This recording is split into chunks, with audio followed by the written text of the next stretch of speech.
Hello， 各位亲爱的观众朋友们，欢迎回来，我是赤小兔。那我们紧张而又残酷的冒泡赛马上就要开始了。在开始之前，我们也是要来采访一下，在我们常规赛的最后一轮确保了自己晋级席位的 MYG 战队，让我们来跟他连线一下吧。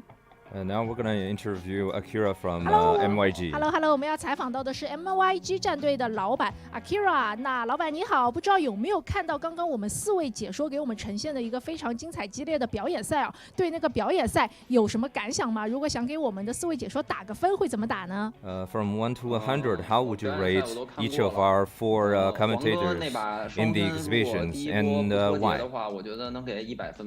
I think if Xiaoce didn't, if Xiaoce do better in the first wave attack, I would rate him for 100.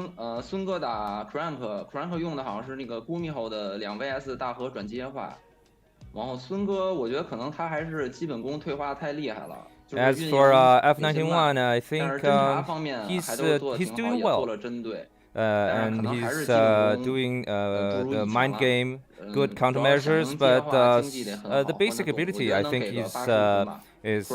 he's getting rusty. So as for him, 85, and Crank 85 also. And for 2 versus 2. 是孙哥、黄哥加起来一共100分吗？就是孙哥10分，黄哥90分这种，还是孙哥30分，黄哥70分这种？他俩都100分。他们2v2，他们 To be specific, do you think 200分？好的，那么 each of them have different numbers or just 100 for all? 级正赛就成功晋级了季 Akira 后赛。 says 现 it's 在感想怎么样？也 100 评 for 价一下自 Xiaoce 己 and 的选手 100 们 for 在本赛季的表现 F91. 吧。So this is the first time MYG players get in WTL Tier S and even playoff. How you're feeling now? So we can talk about our players' performance in the whole season. Akira says that it's beyond my expectation. So I'm thrilled. The performance of our players, I rate them 85 for the whole season. They're doing well, but they need to do better, I 毕竟 think. 是一支新的队伍，其实可以获得这样的成绩已经相当不错了。It's really good for. We can say that MYG is a new team, so the result is really good. 所以队伍当时做了哪 But 些 during the middle of 调 this 整，然后 season, 去 your 把 team 当 had 时的一 been 个劣势 through 给挽回 a 过来 really 的 hard 呢？ time, even very close to degrading to a lower rank. So what did you do to get back to the game?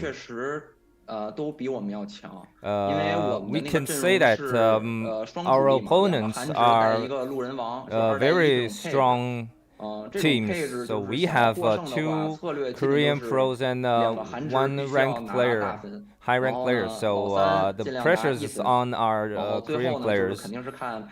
And the order is also very important. I can see that we have a gap, small gap between us and the top teams. And our players got sick. That's one reason too. As for we are getting back to the game from score disadvantage, I have to say they're dealing really well. They were dealing really well against the pressure from the game or from me. 但是选手和队伍及时做出了调整，成功的这个逆风翻盘，向阳而生，表现非常的棒。那其实最近鸡哥也是加入了 MYG， 可以给我们说一说为什么选择了这名选手吗？ Cyan just joined MYG recently. Could you share with us the reason why you chose him? Akira said that I have full respect for all the players and crews who are still working on StarCraft 2. So as a legendary player, I just I cherish that his effort. And the And when I found MYG, I really wanted to give more chances to Chinese players. So as he's free, once he's free, I just talked to him. And really hope he could just continue his career. And That's why I wanted to bring him back to the stage and prove to the world that China's StarCraft 2 is really strong. 更多的机会，更多的舞台，也希望像您说的一样，能看到我们中国星际越来越强，越来越棒。好的，那么其实下一个问题就是要问到你们第一轮要应对的队伍是 Team Liquid 的，你觉得对你们来说最大威胁的选手是哪一个？有什么话想对他们队伍说吗？Who's your biggest threat in who do you think is the biggest threat in Team Liquid? 我觉得他们每个选手都非常强劲。Akira said that 就对我们的威胁非常大。Team Liquid is 我觉得是一支没有短板的队伍，全部都是顶尖选手。definitely a big threat 这个最近的这个成绩就非常的夸张。至于我想对他们说，就是享受比赛吧。我们 MIG 能跟 they might be the top horse for winning the champion, but we are really glad to have this opportunity to fight them 两支队伍一定会给我们呈现一场非常精彩刺激的比赛。那最后来预测一下我们本届 WTL 的冠军吧。Which team do you think will be the final champion of WTL? 我自己希望是 OG 是冠军。因为 OG 算是我 personally I hope OG 粉丝项目 but only as a fan because I'm a big fan of Maru, so I hope Maru and his team could win. 是最好的，就是他是21-1嘛，我记得是他好像只输了一场。He has a really 而且 OG 的really good score 也不差，like 就是马入21 win and 1 lose. So 我觉得他们2连冠很有希望，不过就是我也经常毒奶，如果真是把 OG 奶死了，跟我没啥关系。champions 我自己粉丝向的东西了。As a fan, 没有关系的，毒奶是我们这个中国信机的一大特色和特征。好，那也是非常感谢 Akira 老板接受到我们的采访，预祝你的队伍在今天的比赛里面可以有好运取得胜利，谢谢。谢谢主持人，主持人辛苦了，祝 WTL 越来越好，中国星际越来越强。谢谢，谢谢，拜拜。拜拜。好的，那么也是非常感谢我们 MYG 的老板 Akira 接受到我们的采访。我感觉老板对于他们的一个选手都非常的认可。虽然在常规赛他们是最后一轮才确定了自己晋级季后赛的位置，但是面对强敌，他们依然可以保持非常火热的状态。希望他们可以在我们季后赛的舞台里面走得更远。好的，那我们接下来就要采访一下他们的对手 Team Liquid， 让我们来跟 Team Liquid 连线一下吧。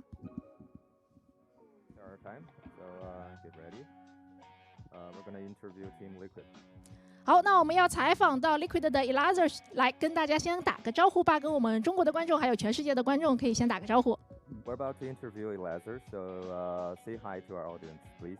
Hello, guys. 大家好。Hello， 那这边的话，第一个问题是想问一下，总结一下这个赛季自己跟队友们的一个表现吧。First, let's make a summary of this season for you and for your teammates.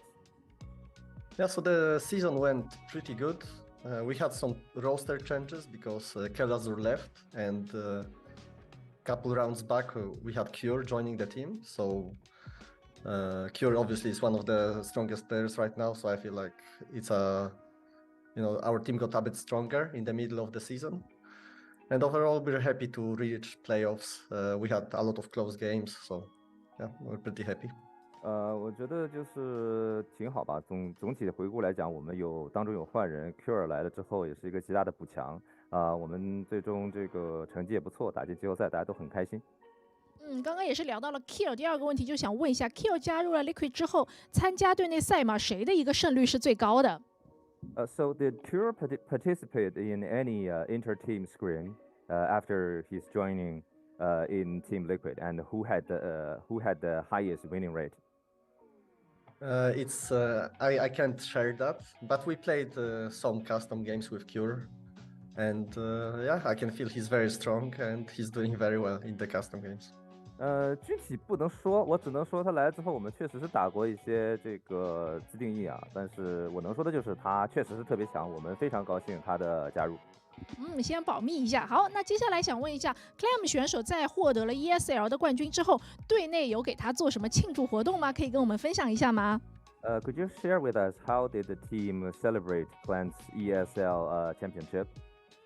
So everybody were very happy. I think most people just went for dinner after the tournament. But yeah, it was a long time coming for Clem. So yeah, everybody were super happy in the team. 我们是肯定是非常高兴啊的，这个一顿大餐是免不了的，这个总体而言，这个气氛是非常欢快和高兴的。也是要再一次恭喜 Clam 获得 ESL 的冠军。那接下来你们马上要迎战的第一轮对手就是 MYG， 他们队伍也有非常强劲的选手，比如说像 Bunny， 比如说像 Sting 这样的选手。你觉得他们队伍当中谁对你们的威胁最大呢？ So once again, I would like to congratulations to Clan on his victory. But on your first round opponent, MYG has very powerful players like Bunny and SHIN. So who in MYG do you think is the biggest threat? Anything you would like to say to them? Yeah, so during the group stage or regular season, we actually lost to MYG, and I think SHIN was the strongest player in the team, so he was the biggest problem. But Bunny is also very strong, so I think they're close to each other. But this time we have Cure in the team, so I think they're gonna feel the power of Terran today. 在这个小组赛，我们的常规赛当中，确实也是败给过 MYG 啊，所以我个人觉得呢，SHIN肯定是威胁最大的选手，而且巴尼这名选手也非常的强，他们就相差不大。但是呢，我们现在有了 Cure， 所以再次对阵他们，我们是非常有信心的。现在已经跟常规赛不一样了，更加的信心满满了。好的，那最后一个问题是来预测一下本届我们 WTL 的冠军会是谁？ So who's gonna be the champion? Well, we're gonna try our best to be the dark horse of this tournament. I think our team is actually very strong with Clem being the recent champion and Cure also being, top Korean player. So I think we'll try our best. 我觉得我要把赌注压在我们自己队伍身上，我们非常的有信心，而且我们有了 Clan， 又来了Cure， 所以我觉得我们有信心拿下本次的冠军。哇，非常的有自信，觉得自己队伍会夺得本次的冠军。那也是祝你们好运，希望你们能在我们季后赛的舞台上面大放异彩。有机会的话，想在总决赛的时候采访你们，那也是祝你好运。So wish you good luck. If anything goes well, next interview I hope it's going to be the finals. And good luck. Thank you. Thank you. Thank you. 拜拜。好的，也是非常感谢 Elazer 接受到了我们的采访。那么我们的2023斗鱼杯 WTL 冬季赛季后赛的比赛马上就要开始了，3支队伍仅有1支可以晋级到我们明天第2个比赛日，希望选手们不留遗憾，全力冲刺。那接下来把画面交给我们比较专业的解说席。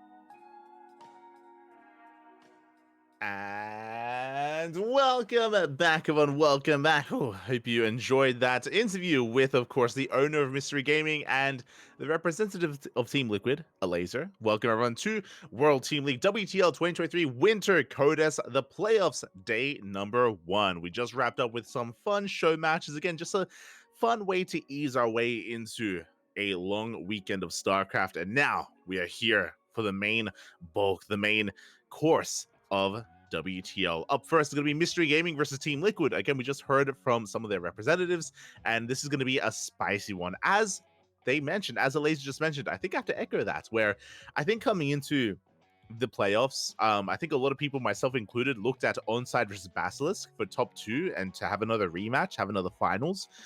But we have to bear in mind the form of all these players, and Team Liquid coming out of left field here. Obviously, they picked up Cure, one of the strongest Terran players in all of Korea right now. I would say top 2 alongside Maru.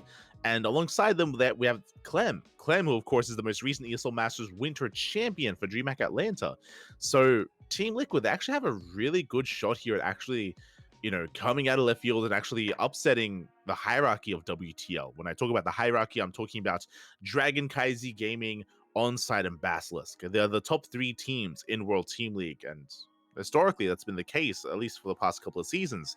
So we'll see if Team Liquid can have a miracle run and shake it up, as do feature those players here and now. We have Clem, Laser, Kelzer. Oh, that's a bit of an outdated,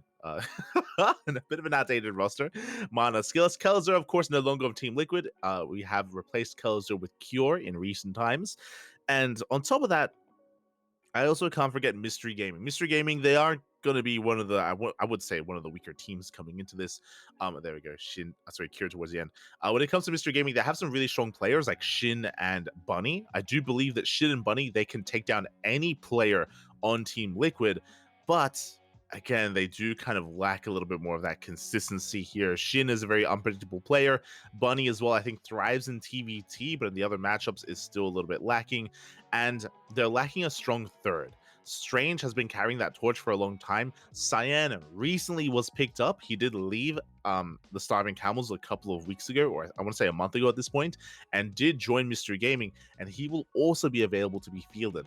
I think he's a really nice addition. I do think that Cyan and Strange are very comparable. Cyan, of course, recently qualifying for IM Katowice.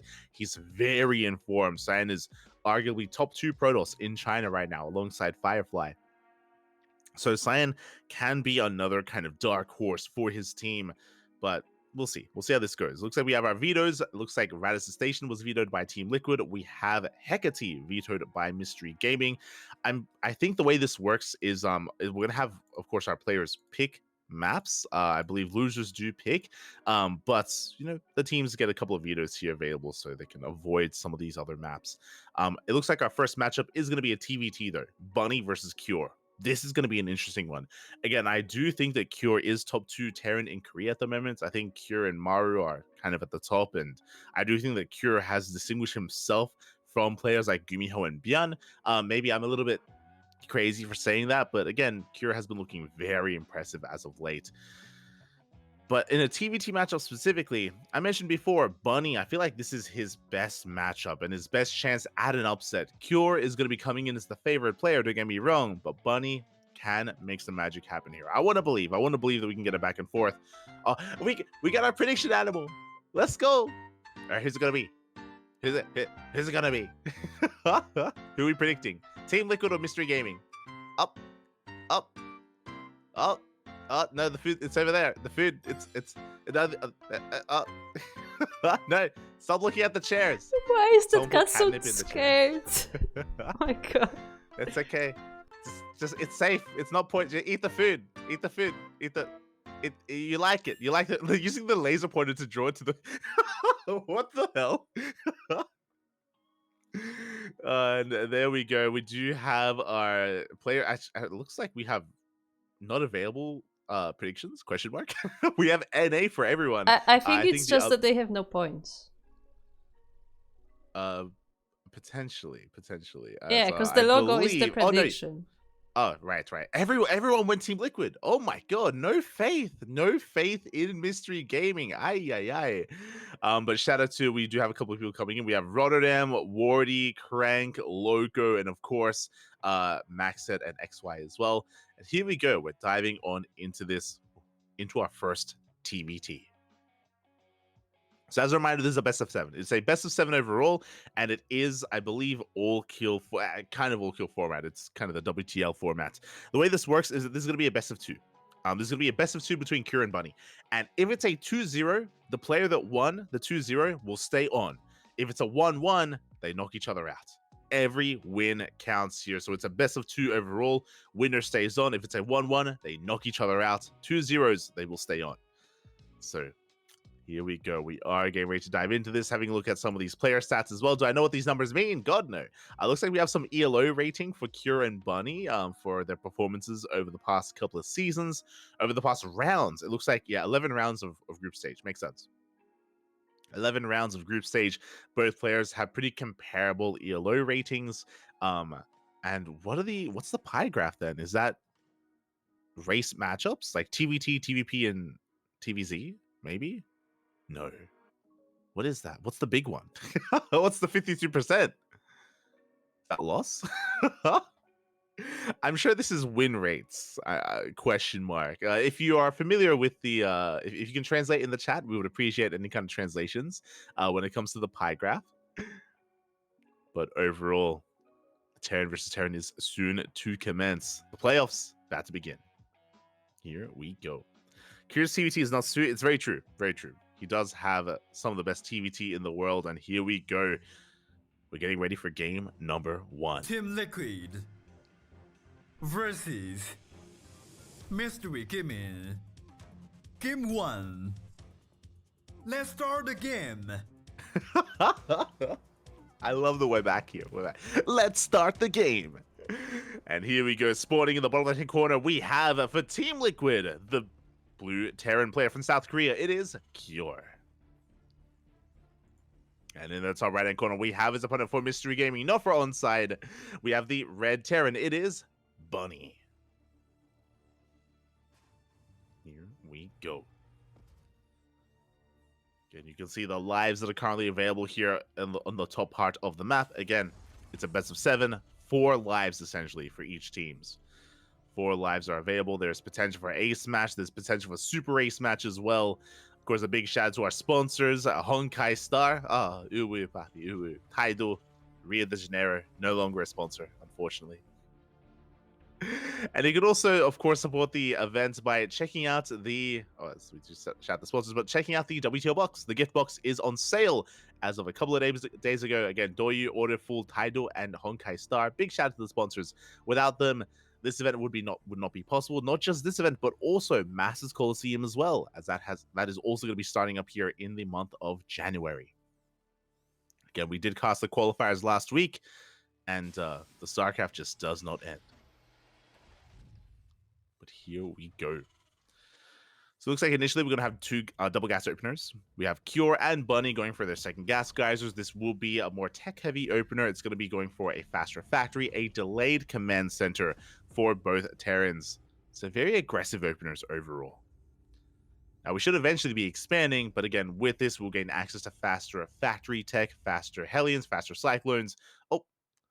As we bring it back here to our lovely casters, because we have an important message. Looks like maybe some technical issues and maybe a little bit of latency is going on, but hopefully it will be resolved, and hopefully we can dive back into the game. Again, at least there are only these issues at the start of game 1, and here in the early game, nothing was really going on, nothing was really happening. There's no disruption to any kind of micro or hopefully to the players. So we'll be getting back into this. They may be opting to remake the game. I'm curious, because I did see earlier they had the wrong logos mod for onside. We'll see. Hopefully everything is all good. I appreciate that they've got all the Honkai Star anime figurines. They got they got all the merch that they're flexing. They're in their battle station with the Hyperion in the background. The player, not the battle cruiser. Beautiful. It's flying, papi. It's good. And again, I hope everyone's enjoying themselves. Yeah, we're still in the early hours of the broadcast. We have 2 best of 7s tonight. We have Team Liquid versus Mystery Gaming, and we have the winner of this series up against Psystorm Gaming tonight as well. So a lot of matches, a lot of StarCraft later on tonight in a couple of hours. Hopefully we don't overlap with it too much, but we also have the New Year's Cup. New Year's Cup is in, I think, 5 hours time. So be sure to tune into that. So again, we have plenty of StarCraft going on tonight, and I'm looking forward to another long one. I was really concerned. Last night we were live, and I was casting for almost 10 hours straight. 10 hours with a couple of breaks in between with a couple of minutes where I could get some water, but it was intense. It was an intense morning, and it was a lot of fun. And I was a little bit concerned. Towards the end, I was losing my voice. I was really concerned that I wouldn't be available for this weekend of WTL, but we're good, Pappy. We're good. Thankfully, we're okay. And we made it. We made it. 10 hours of StarCraft, Pappy. It really caught me off guard. I wasn't expecting it. I wasn't expecting the broadcast to be that long. I was expecting a 6-hour cast or something, but for those who weren't here, we casted the OSC Championship Challenger brackets, 2 of them back to back.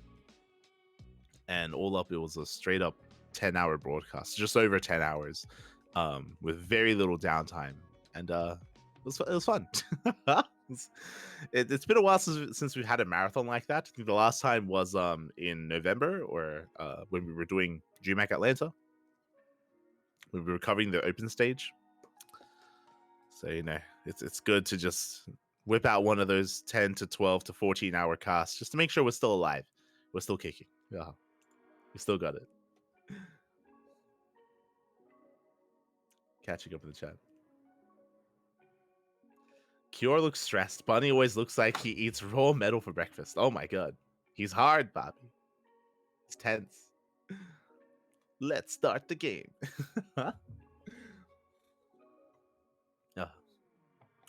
But yeah, it looks like we may have some technical issues, so we're going to be going, I guess, on a short break. And hopefully in a couple of moments we can dive back into this and dive back into the TVT.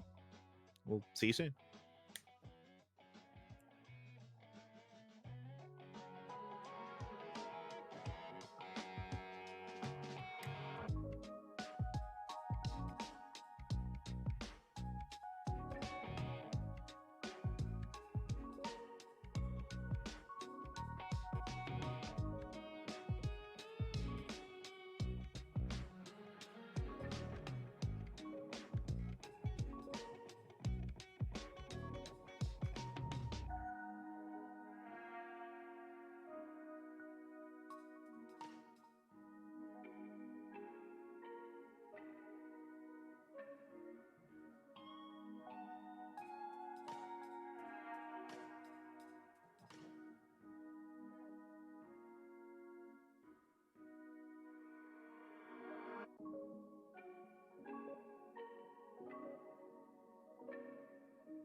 Send us in. And we are back. And again, do apologize for the extended break, but it looks like there was just some technical issues and we have restarted the game. I do think they were just fixing the logos mode or maybe fixing the server. But regardless, we are back in. And yeah, there it is. Now we have Team Liquid as the logo instead of onside. So it might be possible that's why they did remake and just reset the lobby overall. But now we're settling into this and we are potentially going to be mixing things up. So winding it back, in game number 1, when we first started, we did have double gas openers from both players to go for faster factories. Okay, there we go. So yeah, double gas openers here once again from Kieran Bunny. We are sticking with the same opener. I was curious if we were going to mix it up and go for something more economic, but that is not going to be the case with this faster factories, with this faster cyclones. And if you're familiar with TVT in the modern era of Terran versus Terran, you would be aware that cyclones, they do play a pretty crucial role here in the early to mid game of TVT. Cure has been very fond of it. Cure has been doing customs and practicing with Clem, and they have been embracing it quite a lot, and they've been improving their TVT as a result as well. I'm curious if Bunny has been taking notes. I'm curious if Bunny is one to kind of adapt his style to the modern era, or if he's stuck in his old ways, as we saw a couple of days ago with Ryung. We shall see. As we have our factories in production, so far everyone is mirroring each other for the time being, but we'll see if that continues to be the case. We shall see. For the time being, no SCV scouts or anything like that. Should be getting into our first Reapers. It is going to be quite a risk to take for either player to move their first Reaper across the map. We're going to be checking the fringe locations just to make sure there's no proxy, but again, we shouldn't be pushing just because it is so risky. Losing your first Reaper is just a really terrible position to be in. Speaking of, Cure does send his Reaper across the map. I just realized we did switch players. We did switch places. There we go. Cure, he does push. Oh, and I believe Bunny does shoot first. He does force Cure back. So a nice little trade from Bunny. Cure taking a risk and thankfully doesn't lose his Reaper. Is going to be pulling back. Initial Hellions are in production. Add-ons are on the way. Bunny is getting his CC on location, and so is Cure. Everything looking as it should. There's a 1-1-1 follow-up here from Cure. Meanwhile, Bunny going for a slightly faster Cyclone production here, as we do have the reactor on that factory. For those Cyclones, I believe Cure doesn't have the reactor on his factory. Yeah, exactly. He's still making it on his racks. So Bunny will have slightly faster Cyclones. Meanwhile, Cure has the Hellion. He does lay the CC, does get a kill on that worker. But was it worth it? Because we lose the Cyclone, we lose 2 Reapers as well. Big pickoffs. A good start here from Bunny. Shutting down quite a lot of units only for 1 worker. And the command center is well underway. Bunny pushing out.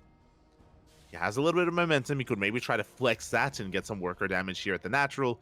Meanwhile, Cure pulls the workers away, is aware of how vulnerable he is, so he's preemptively just making sure he doesn't lose any SCs. At a Cure. The lock on. Good. Really nice control, pushing out that ramp. Gonna be able to help us. You can see just how much damage or how much damage, how much ground to cover here. You lose units just too much and money control.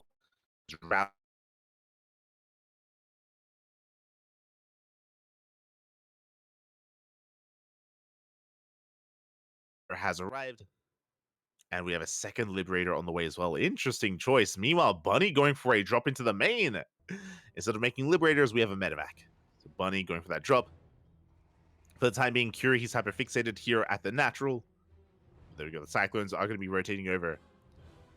The drop has been spotted, and Bunny is going to be forced back. The lockouts! Oh my god. Bunny does barely escape. Gets out of there with those Cyclones. Meanwhile, we have the Liberator here at the top of this entrance. I do apologize if there seems to be some roboting going on. Hopefully, production has fixed that. Okay, all good. Cool. As the medevac drop does come back.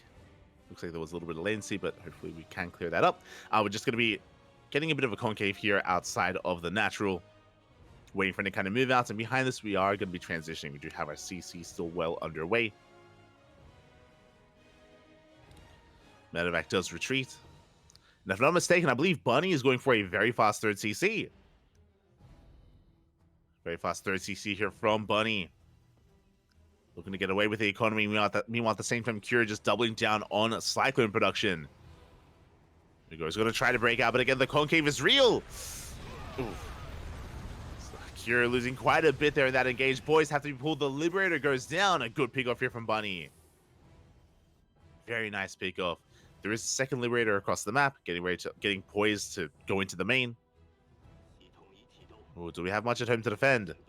Stim is on the way. Additional Cyclones as well. SCVs are going to be going down. So quite a bit of lost mining time here for Bunny.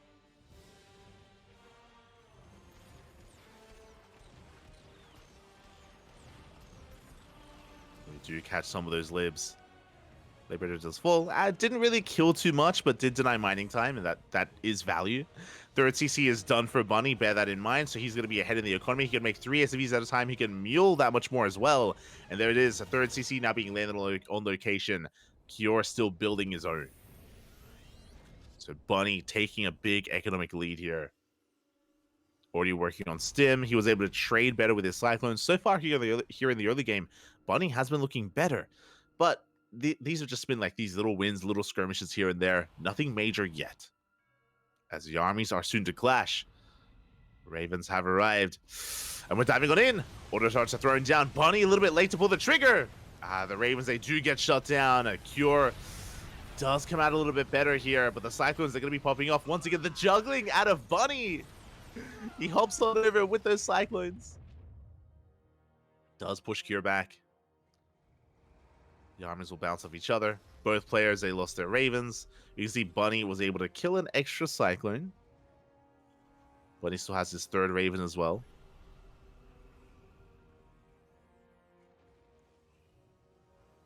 So he is going to pull back. And Bunny is already, again, on 3 bases mining. Even if he's losing an extra unit here or there, he can replace it that much easier.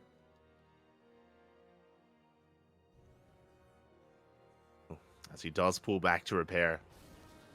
And the game is going to settle for a moment here. Again, overall, I want to give the slight edge to Bunny. I mean, he's up in workers, he's up in supply. Cure starts up his 4th CC already. A good way to try to catch up. Now, bearing in mind that even if you're up 10, 20, 30 army supply, isn't the biggest of deals here. In TVT, it's all about positional based play. It's all about keeping up with your opponent's drops. It's all about keeping up with your opponent's siege tanks, or even catching your opponent off guard. There are a lot of kind of layers and facets to TVT, more so than just supply.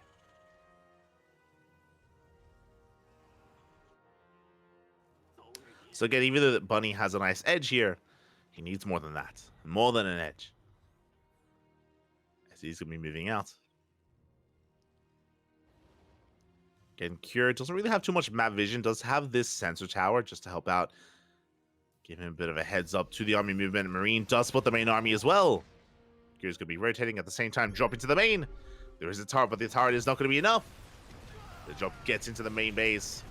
Cyclone's going to be skirmishing. There we go. The picture-in-picture SCVs are going down. Bunny looking to pull Cure apart.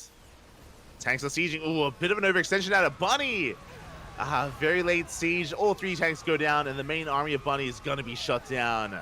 A nice win there for Cure. But meanwhile, in the main base, a lot of SCVs are falling. Boys are being pulled. And that's going to be 9 dead workers in the main base. Ay, ay, ay.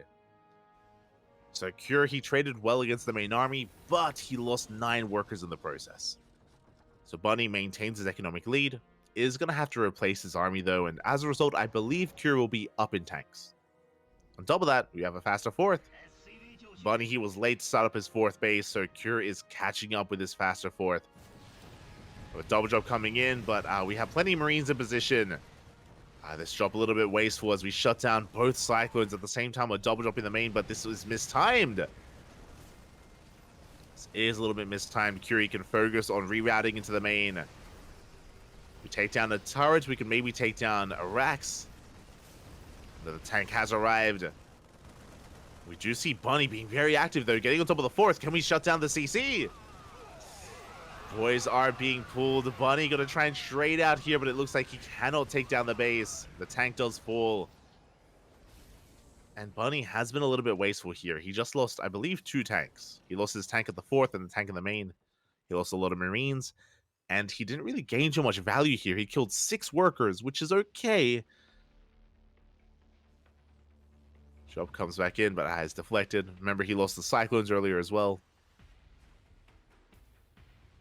Has been trading, but you can see that because Cure has been trading a little bit better, he is catching up. He is slowly evening up the supplies here. We'll be losing some more SCVs, though, if another 4 go down.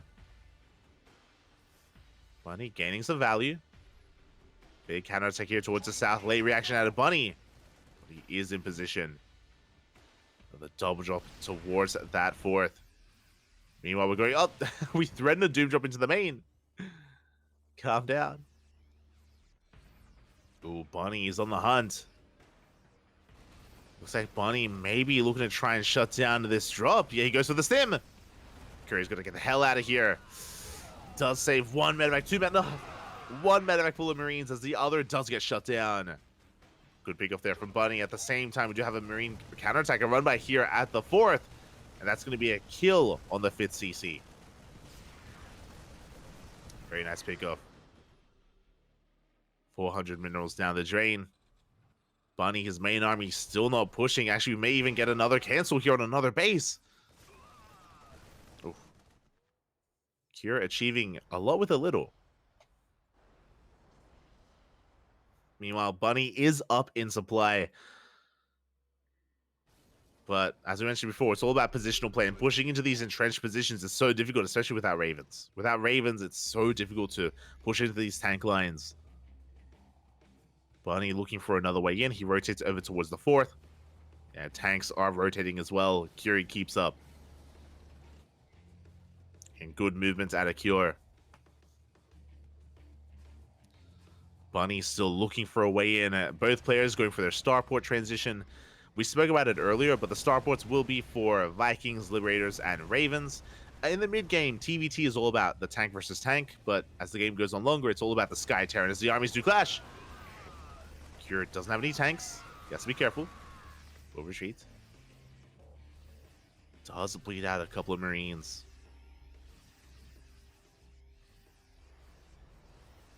Bunny, oh, gonna be pushing. We do get a bit of a pause, and hopefully everything is okay. We might just have some latency issues here. Ooh. And hopefully they will be resolved.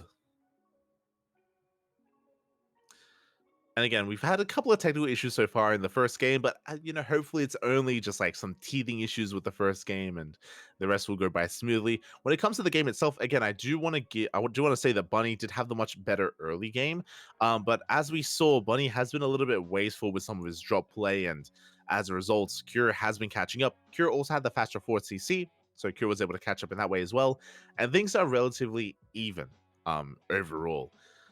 The army supplies are similar, the worker counts are similar. Both players are currently on 4 bases, and it all comes down to the fight, to be honest. We're coming back in.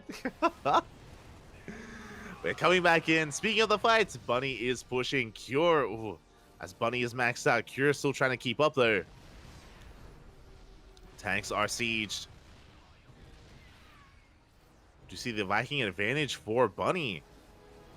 Gonna be able to zone away those medevacs. Are we going for the Doom Drop? Oh my god, we're going for it! A massive pick up. The scan does reveal the medevacs, and can we get in position? Can we deny the drop? Vikings are moving in, and we commit anyway. 1 full medevac goes down. The tank is in position as well. A very risky move here from Bunny. Losing so much in this Doom Drop. He does siege though. Only, what, 2 tanks? Only 2 tanks make it in. We're getting some of the production. Good target firing here on the starport. But here come the Marines. And it looks like Cure will break this position, will clean everything up. But he lost 14 SCVs in the process. And that was merely half the army of Bunny. There's still 2 more starports at the natural, getting to mass Liberator production. Liberator range is on the way. Meanwhile, Bunny with his own starports avoiding Liberators, going into mass Raven instead. And Curie's getting ready for a counterattack. And Curie's down 20 workers. But he has a comparable army. With Liberators, he can maybe make something happen. At the same time, Bunny going to be stimming forward. Oh, the CC! The command center under threat. Going to be going down. At the same time, Bunny in position as well, denying any kind of movement here from Cure. He is keeping up. You see Cure going to be able to outposition his opponent for a moment. But a big anti-armor missile. Bunny coming back. Yeah, looking to engage. 3-3 is done for Bunny. Still on the way for Cure. Liberators have arrived. But I believe Bunny still has a handful of Vikings left over. Yeah, both players do. It's going to be close. Bunny has remaxed. Cure still on the way. Tanks are sieging. Again, Bunny, he has a 5th, he has a 6th base. Cure still working on his own 5th. The Liberators do siege. He does catch 1, he does catch 2 tanks. 3 tanks even. Oh my god. Very nice trades here from Cure. Ooh, Bunny trickling in. Does overextend. Another tank goes down. Cure getting a load almost for free there. Very nice trades. At the same time, a massive counterattack. Cure has nothing at home. Uh-oh. There's not much at home to defend. The Marines, they get on top of the CC. This orbital will burn down. Cure is that much more committed. We have to push forward. We disable the Viking. Disables on the Vikings. Speaking of, Bunny going ham here on the air army of Cure. Oh, it's going to be close. It looks like the Vikings of Cure were reset. Marine's going to be coming forward. Yeah, Cure just bleeding out a little bit too much. Does catch a tank. 3-3 now done for our blue Terran player. We're rotating around. Tanks getting sieged. Bunny has to be very wary here of how he does rotate. Yeah, Planetary not going to have any mining whatsoever. Good positioning here from Cure. Bunny was just 1 second too late. Yeah, the command center goes down almost immediately. Massive tank volley is going to be going off.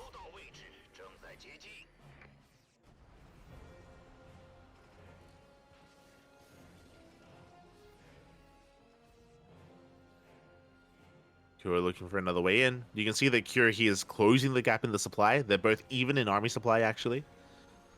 Bunny only ahead in workers. Tanks are sieging. Bunny taking the Viking lead. But another Liberator here, which means Cure actually has the economic advantage right now. We're pushing in. Massive on siege. We do go for the disables. We go for everything, every single spell we can. A really awkward engage though out of Bunny. Not able to get on top of the tanks. Again, for the past couple of minutes, Cure has just been trading better. Straight up, he's just been trading better, out-positioning his opponent time and time again. And for the first time in minutes, Cure is now ahead in supply. Cure now takes a supply lead. He's denying another base. Bunny barely has any mining right now. Again, that one Liberator towards the north is denying an entire base from mining. Bunny at one point had like a 20, almost 30 worker lead and was making use of it. Now, no longer.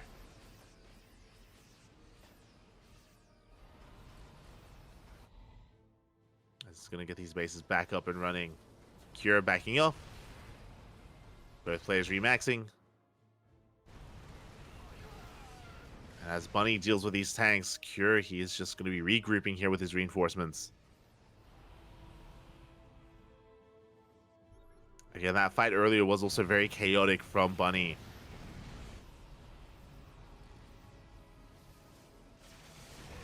Does go for the Master Sable. This is going to be a much better engage here from the Red Terran. Yeah, he will clean up these tanks. At the same time, though, Cure, he does rotate over towards the north, and he shuts down an entire base. And he's not going to stop. Cure, he's going for another mining base. And Bunny, he has to go for the base trade. There's no turning back. Not anymore. We're going full base trade at this point. Cure is getting ready for it. Cure backs off. Oh, my God. Oh, he's going for the kill. Cure, he's backing up only to push towards the natural. Both players, their end goal here, the main base. We're pushing towards the main base. And can we break in? Bunny trying to get in position. Tank late to siege. Yeah, it looks like Cure, he just walks his way into the main on top of the production. And Bunny still just cannot make his way in. And it looks like Cure has done it. He's doing it here. He takes control of the production. He clawed his way back into this game. Bunny had a massive lead here in game one. So much of this game was in favor of the Red Terran. But Cure, towards the end, was able to just trade more efficiently. Position so much better here compared to Bunny. And in the midst of all this chaos, it looks like Cure will come out on top. Breaks into the main, camping the production. Bunny is also pushing into the main base as well. Disables are not going to run out. The tanks do go down. But the reality is that Cure has double the army supply. Bunny, he knows it. You can see there for a moment. Hands off the keyboard. Again, it was in such a good position earlier, but it did slip away. Bunny pushing a little bit further here into the main base. It's all he can do. He's throwing down a line of Raxes. Trading well against these Marines. It's 20 workers. But Cure should soon be turning back around, and I guess we're going to be hunting down some bases. We're hunting down some command centers. It's happening. As Cure is making his way towards the top left, we can see Bunny scanning bottom right. It does get eyes on a full mining base of Cure.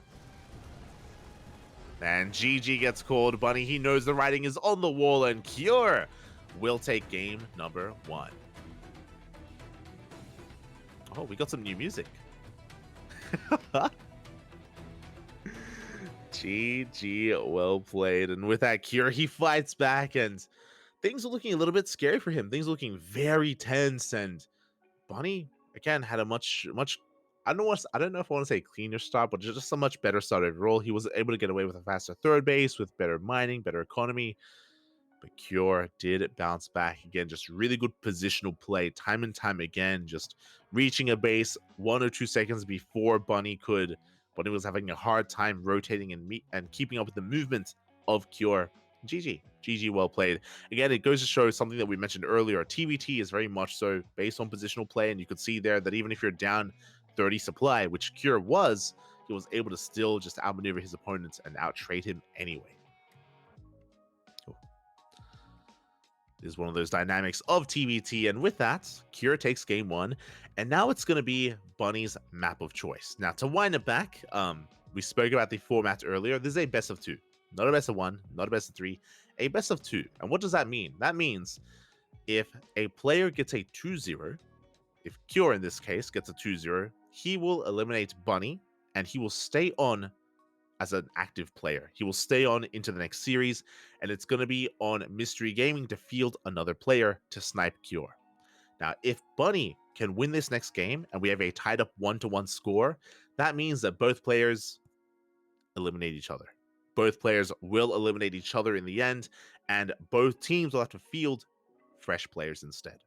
So that's pretty brutal. It means essentially to knock out a player, you don't need to completely win a best of 3 or anything like that. You just have to win 1 game. 1 game is all you need to take here to knock your opponent out. So Bunny, he can, of course, he is going to be eliminated here, or he's going to be knocked out of this this initial Team League match, but he can bring down Cure with him. He can do so. So yeah, it's a bit of a different format, and it's what WTL have been, again, relying on for the playoffs for many years at this point. It's always a lot of fun, always very dynamic, and does lead into some really interesting and even like surprising upsets as well. 1 game, Poppy. That's all you need to do. That's all you need to do to bring down Cure. Now, to be fair, there's more than just Cure in Team Liquid. They have Clem, I'm sure. Clem is going to be fielded at some point. We have a Laser who's available. He was just, a part of the interview. Potentially Skillus as well. Skillus also a very formidable player. Has a lot of potential to bring down some of these other big names. Again, Team Liquid, they have a bit of a deeper roster. That's the advantage of Team Liquid. I say that Mystery Gaming, with the acquisition of Cyan, they may have some more options available as well when it comes to the next player. Meanwhile, here we go. The map has been chosen. Game 2, Oceanborn. Here we go.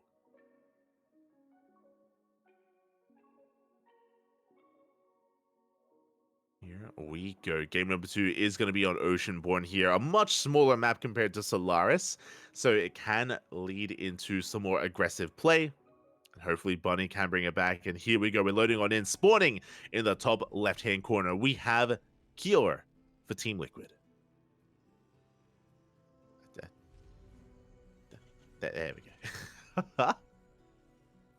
And spawning in the bottom right-hand corner, we have the red Terran player from South Korea representing Mystery Gaming. It is Bunny. There we go. Again, Cure has already taken his first win here. Can he close it out with a 2-0 and stay on? Or can Bunny fight back and knock Cure down with him? Here we go. Now again, we're just getting into our openers of choice. You can see Bunny shaking his head there for a while, and I hope he's not really I hope he's not ruminating on that last series. Again, it can be a little bit stressful and a little bit frustrating if you know that you're ahead, you know that you have an advantage, and then it slips through your finger. It slips through your fingers. I understand that can be just really difficult to overcome, a difficult feeling to overcome, but I'm sure Bunny can just shake it off and get into our next game with a fresh mind. I hope so, at least. I do hope so. I do hope we can get a more back and forth. As for now, double gas opener. Interesting. Okay, so a double gas opener out of Bunny. Cure going for a Rax Expand. Economic opener out of our blue Terran player. Which is a little bit crazy on Oceanborn. Again, just because the rush distance is so short. But Cure, you know, he has some momentum on his side. He's feeling that much more confident as well. And with this, Cure will have an economic lead. With this, Bunny will have a bit of a power spike. And we're basically taking roles here. Cure is going to be the defender. Bunny is going to be the aggressor. Reaper is moving out. And as we do move out across the map, Bunny should recognize, hold up, that CC, it's a little bit earlier than normal. The Reaper has a right for Cure. Oh, good grenade, and Bunny does take an extra hit. He has to back off. Again, this is the difficult thing about being active with your first Reaper, is that you can very easily lose it. So Bunny, he has to retreat. Cure was able to get an extra hit in. And with that, Bunny is just working on additional Reapers. We have a Cyclone already in production for Bunny. Again, because of that faster second gas, we can see he's going from the CC on the low ground into a starport. Second Reaper has right. We get eyes on the CC that's already done. We're going into the main. Ooh. Dip into the main base. We get eyes on the production. We back the hell off. Bunny will pull back. And again, he will have a bit of a power spike where he will have a Cyclone lead and a Cyclone advantage compared to his opponent. He can maybe even just go for an initial Cyclone drop with that medevac, with that starport, I should say. And there it is. Speaking of, there's the medevac and the Cyclone in production. So we are starting off with a Cyclone drop. It is very commonplace in current TVT to go for Cyclone drops. We could commit a little bit harder with it as well. And again, the pressure, the onus is on Bunny to get some worker kills, just because he is slightly behind.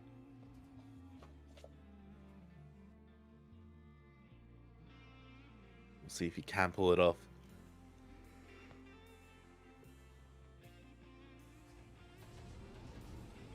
And so there we go. We do have the medevac being loaded up. I assumed it was going to be a Cyclone drop, but no, we're going for a Marine drop with Cyclones to support on the ground. So again, very committed. We're just sending everything across the map. And it is so far unscouted. Cure is unaware as to what Bunny is up to. Do have a safety bunker in position. I do have the initial tank coming out for Cure as well. I believe maybe within range of the natural. As the tank is still on the way for Cure. And here we go, we're pushing ourselves up the ramp. We do get our eyes on top of that bunker. Raven going to be coming in. Order Tower does push Bunny back. And clutch repairs from Cure does arrive in time. We have a third CC already on the way. We try to jump into the main base, but Cure is in position, and so far he is defending beautifully. Yeah, Bunny doesn't find a way in. He's trying to, but alas, the longer this goes on, the better it becomes for Cure. As his tank has arrived, Big Locon's going to be trading a Cyclone for a Cyclone. Oh god, no! We trade 1 for 1, just barely towards the end. And Bunny, he must have seen the third CC. Must have seen that it is already finishing up for Cure, just getting further ahead in the economy. And Bunny has to do everything he can to deny that third, to delay it, and to contain Cure to 2 bases. As you can see, he's still working on his own third base. So there's a lot of pressure on Bunny. Do pull the boys for the repairs. Again, Bunny, he's down 8 workers.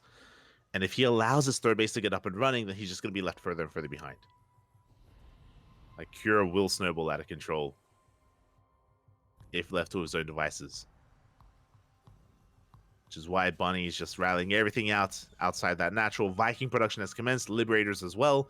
A very risky move to invest this early on into Libs and Vikings, but we're going for it. That will help counteract some of these Ravens.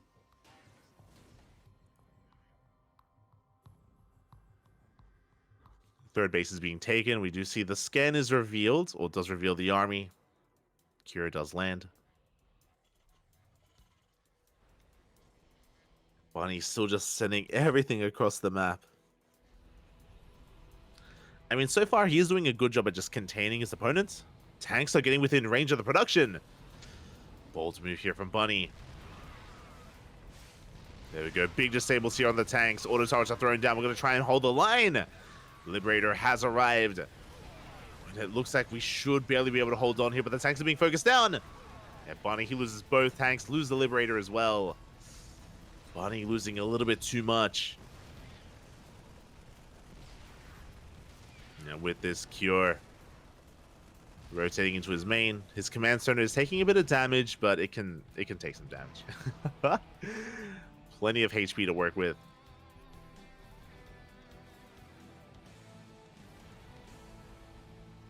Bunny looking for another way in. He does have the Viking lead. We'll say that. There's plenty of Vikings to work with. We do see... Oh, during the scan, though, Cure decides to pick up. Going for a drop. And Bunny saw it. He saw... Oh, like, the fake out! Let's go! Cure, within the scan, he picks up, he goes for a big drop, and he actually just turns back around, and Bunny believes it's coming. He's racing back home to defend against the double drop. Little does he know that it never moved out. And this means that Cure can expand. Very nice mind games there out of Cure. You can see Bunny getting in position, looking for those medevacs. Medevacs that do not exist. And Cure pushing right through the center. So get a nice move out of Cure. It means that now he can establish his third. Is getting it up and running. The double drop rotates over towards the right hand side. Oh my god, and Bunny is not ready for it. Liberator does come in. Here comes the double drop into the natural. Bunny being pulled out of position, and Cure's main army looking to try and shut down that third. At the same time, Bunny also going for a drop across the map. Chaos is ensuing. Workers are going to be going down for both players. Again, the third base. There it is, the picture-in-picture. We have the Marine drop coming in.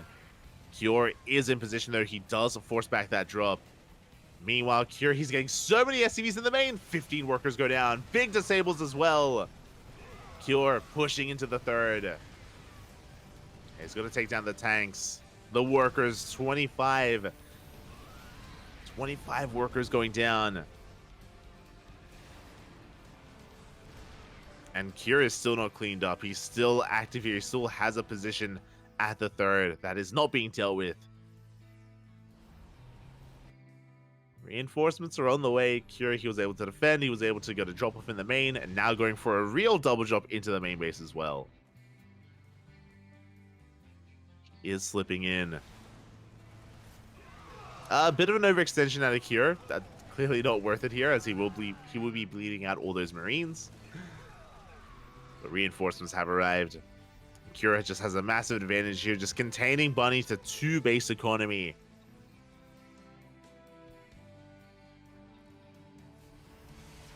Here we go, big disables. We're diving on top of the tanks. We land the Vikings as well. Bunny, he will break out. He will shut this down. Cure overstaying his welcome.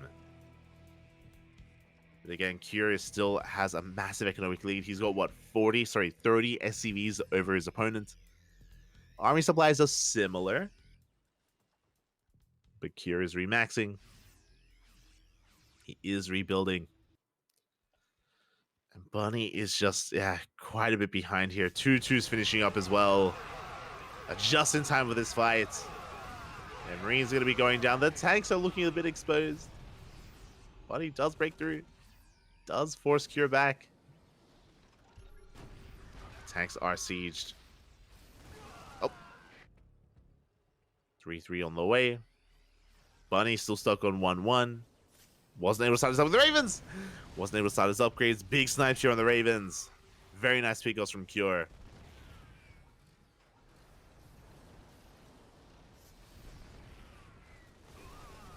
Very nice pickups as Bunny is going to be pushing. Ken has a decent tank line. A tank line that does have to be respected. The army supplies are neck and neck. Bunny is pretty committed. He's pretty all in with this, but he can maybe pull this off. As Curie goes to the stim, he's breaking through the Marines. He's getting on top of the tanks, and it looks like the tanks are finally being reset. We have 2 tanks left, and we barely hold. But again, Bunny holding on to this position. It's not going to be good enough. GG gets called, and Cure will take the 2-0. Oh my god. GG, well played. First blood as Cure does take the 2-0, which means Bunny is knocked out and Cure stays on. Cure is going to be staying on the roster here. He's going to be staying as an active player, and it's going to be on Mystery Gaming to send out someone to snipe Cure. Again, this was a close series. Game 2 was a little more one-sided, is what I will say. Game 2 was a little more one-sided in favor of Cure. Game 1 was more back and forth, and there were moments for Bunny, then moments for Cure, then back and forth. And I hope Bunny isn't too frustrated after losing game 1. It did look that way, but maybe I'm reading too much into it. As Bunny does bow out, and it's going to be a Mystery Gaming to field another player. Now, they have some options. SHIN is the obvious choice, but do they want to send out SHIN this early? SHIN is the ace player of Mystery Gaming, and we don't want to burn him too quickly, but like, it's Cure though. Like, we have to stop him before he gets any more kills. And do we really send out Strange or Cyan to snipe Cure? I believe we have seen Clem struggle against some of these Chinese Protoss players in the past. So there's potential to maybe save that. As there we go, we have our roster. Bunny gonna be stepping out. We have Cyan top left. We have SHIN in the center. I don't see Strange. Strange is not here, and I wonder if that's a bit of a tell that Strange will not be competing tonight, that instead Cyan will be stepping in instead. Again, I do think Cyan is a really strong player, but, you know, who do we send out? Who do we have faith in? Who do we trust? Our players will be deciding amongst themselves. Likewise, we get player cams of Team Liquid. We have Cure, Clem, and a Laser. I'm sure Clem just, you know, giving a little bit of insight, maybe a little bit of a pep talk to Cure, like, oh, so Gosu. Cure's like, there. Beautiful. So again, really good play there. This could also be a tell, the fact that there's no Skillus. It's possible that Skillus isn't here either for this Team League match, and they're going to be relying on a Laser as their third. That is possible, unless they are selectively showing us some player cams and not others. But I'm pretty sure this is just the entire active team at the moment, or the current team that is here. So we'll see. We're going to be stepping back for a moment here, just while our teams decide on who is sent out against Cure, and then we'll be diving into our next best of 2. Oh, here we go. Who is it? It's Cyan. Okay. It is going to be Cyan. Cyan going to be coming out here. We are saving SHIN. Makes sense. I do think they want to try to save SHIN for as long as they can. Cyan is going to be coming out swinging instead. Now, we have seen Cyan take down some big Terran players in the past. He has it in him. Is he favored? No. But remember, all you need to do is take a game. One game is all you need to bring down your opponent. Ideally, you want the 2-0. Ideally. Oh. Team Liquid versus Mystery Gaming. Game 2. Let's start the game. Let's start the game as we are diving into our second best of 2, and spawning in the bottom right hand corner of Golden Aura, we have the South Korean Terran player representing Team Liquid. It's the blue Terran. It is Cure. And spawning in the top left-hand corner, we have as opponent, we have the Chinese Protoss player, the new addition to Mystery Gaming, the ex-Starving Camel from the land of China. It is Cyan. Here we go. And as we get into this, a big shout out to Complete in the chat for gifting a sub to Kalasi.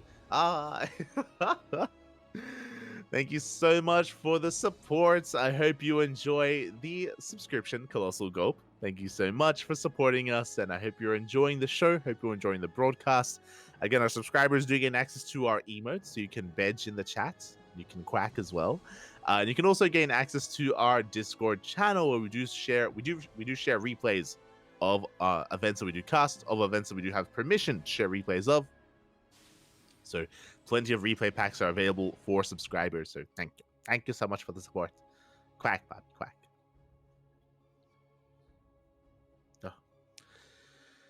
As we are getting into this, and we do see Cure going for his SCV scout across the map. Likewise, so is Cyan, setting out his probe. And we are loading into Golden Aura.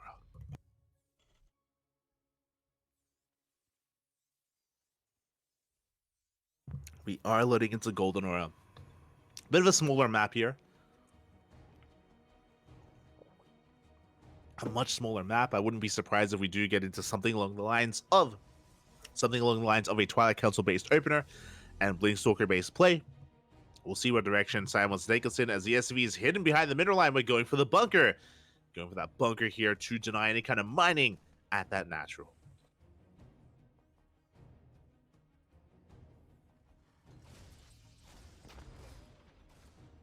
So we get a nice cheeky maneuver here from Cure. Meanwhile, the Reaper does get in. Going to be dancing with these probes. So far, the probes do survive. None of the workers do go down, but the bunker has been revealed. And Cure, it's a very late reaction to this. The pylon is done. Shield battery just now starts. The bunker does complete. The Reaper does barely get in. This means that Cyan cannot mine from his natural base. You can see him main-outing over into the main. He's got one probe mining. That's all he can really afford. We do have another. Oh, God, no, the probes. As we do have to pull back. We do want it. One worker goes down. Big pick-off from Cure. He isn't just denying mining, but killing any kind of workers here is an added bonus. Okay, some extra hits in. Cyan, he does go for a Twilight Council. I assumed it would be a Blink-based opener, but no, we're going into DTs. Uh-oh. Reaper's coming in. Can we deny the scout? The bunker is salvaged. The Reaper going for a full scout into the main base. It gets shut down. Did we scout? We did not. A big moment here. The scout is denied. Cure is in the dark. Now, there's a bit of a give and take. Dark Shrine openers are a lot of fun against Terran. That is true. But the downside is scans, right? Unlike some of these other races, as long as the Terran has some energy left on their buildings, they can scan, they can deal with those Dark Templar. On top of that, Raven-based openers are also very meta and very common. Opening up from a mine drop into a Raven is not unheard of, so we'll see if the stars can align, and we'll see if Cyan comes in just as Cure mules. That's kind of what we're hoping for. We're hoping that Cure mules, there's no energy, and then there's no scan. Meanwhile, we are getting into this as we're going for a mine drop into the main base. 3 Widow Mines in total. They'll be making their way into said main. Likewise, DTs are on the way. And we'll see if Cyan can react in time. We'll see if he can pull back. 1 Widow Mine going to be waddling on in. We scout the Dark Shrine. A big scout there from Cure. Widow Mines, they drop into the main. So far, Cyan, he does react in time. He does pull back. 1 mine shot goes off. At the same time, Widow Mine waddles into the natural. And we do react. We do notice, do have the Dark Templar waddling into the main base. So far, only 2 workers go down. And this CT is putting in quite some work, but there's the Raven. Yeah, there's the Raven we spoke about. It wasn't a reactive Raven out of the Terran, but oh my god, we have another DT in the natural. Despite the detection, 6 SCVs go down. Nice pickoffs. Nice pickoffs here from Cyan. He's able to take a slight worker lead as a result, but again, it was 6 workers for 2 Dark Templar. It wasn't for free. But as we were saying, again, the Raven wasn't like a reaction or anything like that. It was just a follow-up here from Cure. Was able to shut him down. Mindrill comes in. Oh, good blink. Very nice blink here from Cyan. Doesn't get the medevac, but will clean this up. At the same time, Cyan getting his 3rd base up and running. Stim is on the way. The game is going to be settling from here. Now, was the Dark Shrine opener worth it for Cyan? It was okay. It does catch the medevac. Very nice movement. Very nicely done here by Cyan. Will shut it down. Likewise, Cure building up on 2 bases. Cyan finally taking his 3rd. This 3rd base from Cyan is late. It is delayed just because of the chaotic nature of the start of this game, but we're getting into it. We're getting there. Tank is in position. Stalkers, they try to dip in. Cure on a 3-1-1 setup here on 2 bases. Pretty standard setup overall, production-wise for Cure. No third CC yet. There it is, third CC now on the way, so it's not going to be a 2-base all-in. We will not pull the boys. Cure is expanding. So we're looking towards the mid-game. Looking towards getting into a longer game.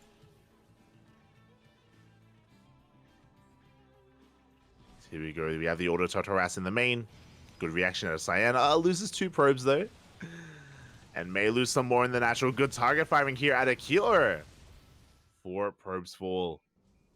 We're going to get even more in the main. Ay. It's going to be 6 worker kills. 7! And this is becoming a bit much. 7 worker kills for only energy. Bearing in mind that the Raven is still alive and will be able to gather up even more energy to go back in.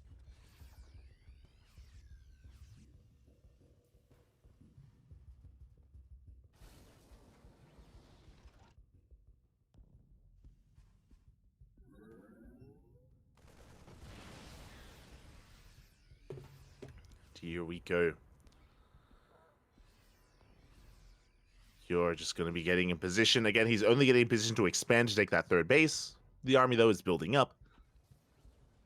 And we're really waiting to see how Cyan really rounds out his army. There's a big window. There's a big window where he's stuck with a gateway-based composition, and he's still working on splash damage. We have the Robo on the way. Sorry, the Bay on the way. For eventually Colossi.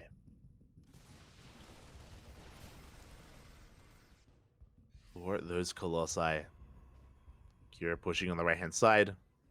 Double Forge in production for 1-1. And here comes Cure. He's up in supply. And he's getting in position. Cyan. Oh my, he's not quite here.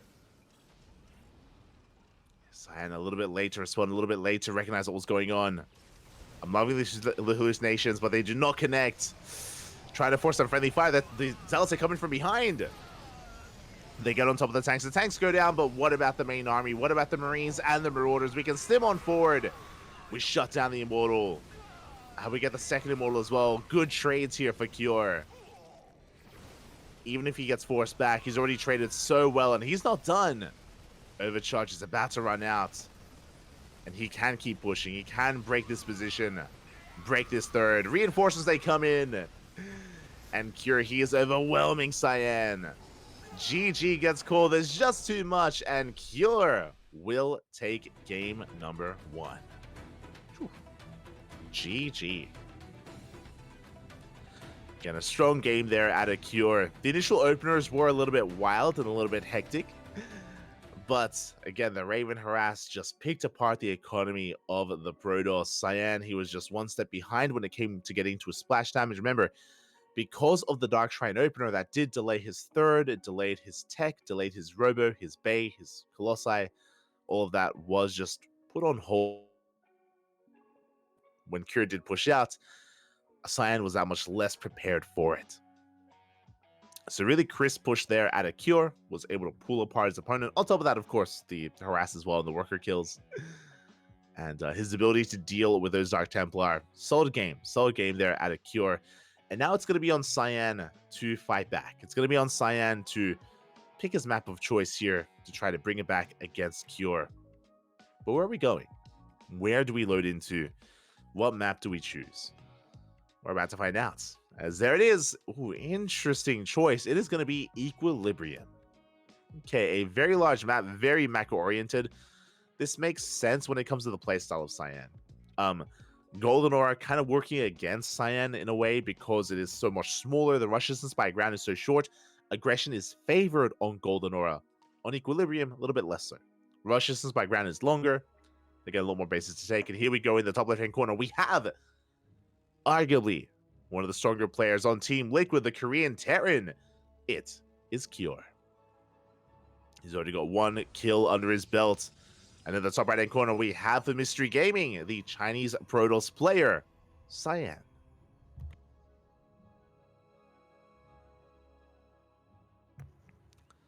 Here we go. Again, Equilibrium, it does kind of lean towards longer macro games, and it looks like Cyan just wants to settle into the mid game. He wants to get up to a 3-base economy. He wants a stable army. He wants, a much more stable start here against Cure. Now, the downside to Equilibrium, if that's the approach you want to be taking, is the gold base. If you do not have map control, if you do not have a presence on the map, then your opponent can rush into the gold quite early on and can take advantage of your passivity. So I'm curious if Cure is thinking along those lines. I'm curious if he does want to embrace that.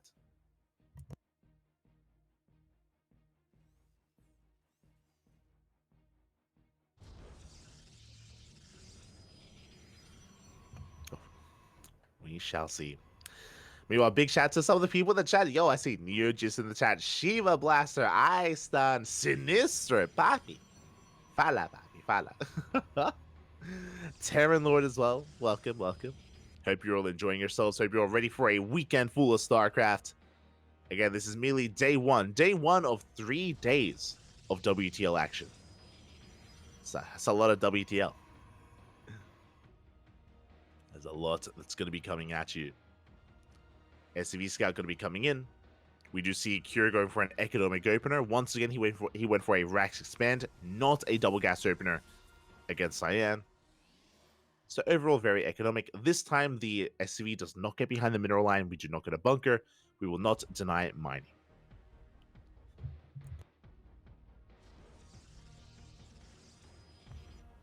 Here we go. And 2 games in a row, it's going to be a Twilight Council. I wasn't quite expecting this. Especially on a map like Equilibrium, I was leaning towards a Stargate opener into Phoenixes. But no, Cyan once again is going for the Twilight Council, is going for Blink Stalkers. Now, I can't imagine we're going to be seeing Dark Templar 2 games in a row, at least not this early on. It is something that you whip out once in a series, and it was a nice way to spice things up in Game 1. But here in Game 2, should just be Blink. Should just be Blink. A weekend full of StarCraft, when our life is already StarCraft. True, true.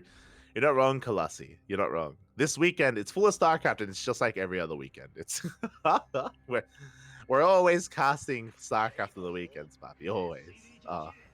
Let's go.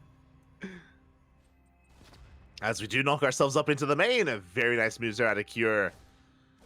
Does throw down the grenade, does knock himself over the wall, and gets a full scout of the main, gets eyes on the Twilight Council, the researching Blink, lack of additional gateways. Very nicely done.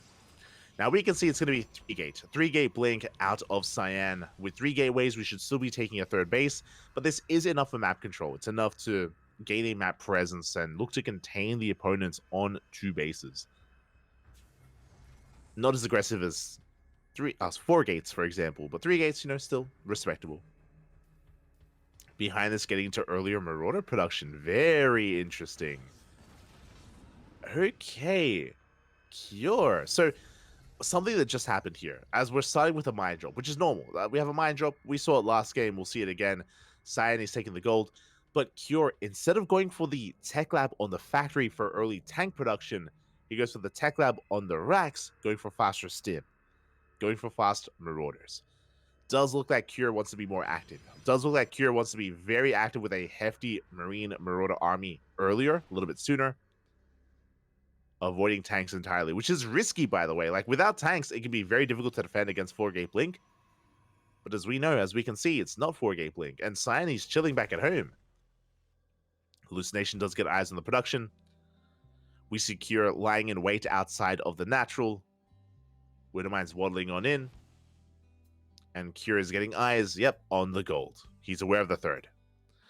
Now, as Cyan is getting ready for the gold base, we are going for a mass gateway composition. So instead of going Blink Stalkers into Colossus, like we saw in the previous game, we have Blink Stalkers into Templar Archives, Storm, and Archons. The Charge Lot Archon going to be the composition of choice. Storm's going to be very crucial here when it comes to dealing with that bio army. It's going to be a very tight defense once we get into that. Meanwhile, we have a handful of Stalkers outside the natural, but we missed the drop. The drop does slip by, going straight for the 3rd. There is a High Templar there that's looking very exposed. We can see Cyan threading a dive into the main. Does have vision with that observer. Widowmine goes off. Going to be waddling away. At the same time, you can see Cure just drawing away the attention. Widowmine waddling into the natural. We still have that drop towards the south. And this is all set up. This is all just a big distraction here. Getting eyes on the High Templar. And the Marine drop getting ready to dive into that mineral line, into the gold. Third CC is on the way. Fast Ghost Academy here at a Cure. And here he comes in. Oh, big storm. Oh my god. Big storm on the army, but we got 6 worker kills and we're going for the High Templar. Can we get it? Oh, we go for the Stalker instead. Not enough DPS though, but that's going to be 6 worker kills. A good start for Cure. With that, Cure does take a worker lead. He has mules on top of that. Bear that in mind.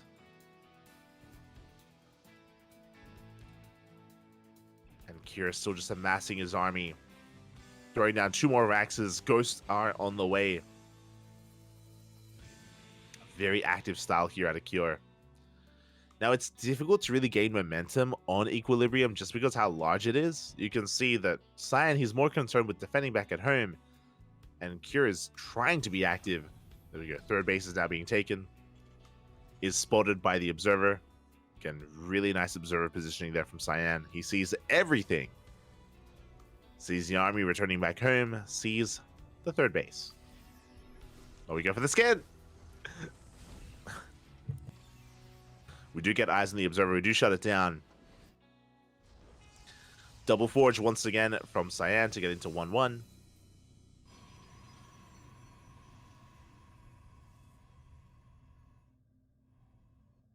And yeah, we are just going to be settling on down. Settling into this. Cyan, he has been able to successfully get into 3-base economy. Even more than that with the gold. This is what he wanted out of Equilibrium, and he's got it.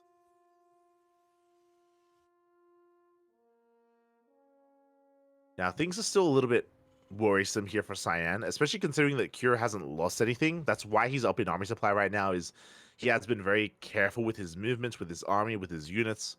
He hasn't been too wasteful at all. He's been trading very well. Still has the mine drop even outside the main. It's going to come down to the spellcasters, Storms and EMPs. Which one will connect first? Here we go. So far, decent Storm does zone away those Marauders. Ghosts are pushing forward. Oh! You're getting an EMP. It does graze that High Templar. Very nice EMP from Cure. We do have 2 High Templar in the War Prism. 2 Storms are available. As Cure is pushing on forward. Does catch those Zealots. Zealots are going to be going down. Main army rotating back over. Again, we still have those Storms. 3 more High Templar on the ground. Oh my, that's so many High Templar. Good feedbacks here on the Ghosts. Pylon does fall, and we do take control of the we do take control of the high ground. Big EMP on the High Templar.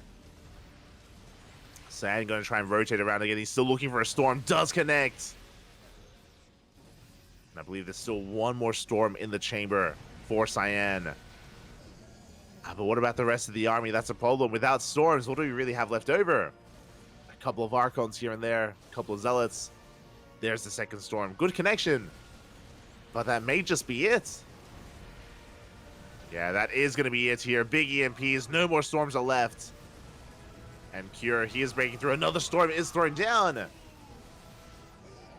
It's going to be buying some time. Medevac drop coming in. Wouldn't mind drop coming in. And it looks like Cyan is barely holding on. The Colossus does arrive in time. We're going to try and force this back. Again, Cure just waiting for reinforcements. They're still on the way. Vikings have arrived. They take down the Colossus. The Prism. Oh my god, good target firing. The Vikings fall. Colossus is barely saved, but the Marines, the Marauders, they stim on forward. They break through the ground army. The Colossus barely survives. Zealots are trickling in. Second Colossus does make it. But it looks like, again, Cure, he just barely has too much. It's so close. But he does break through.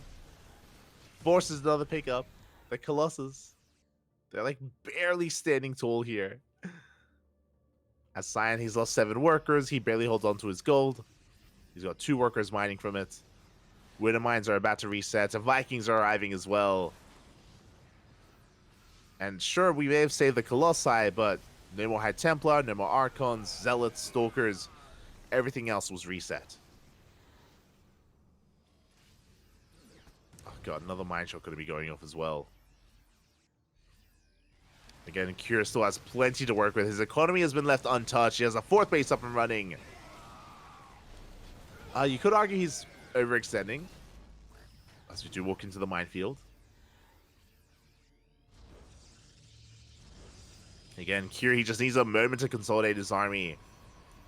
Just needs a moment. Vikings come in. Oh, the Colossus. Clutch juggling there out of Cyan. Barely saves all of... Oh my god. Barely does save all the Colossi.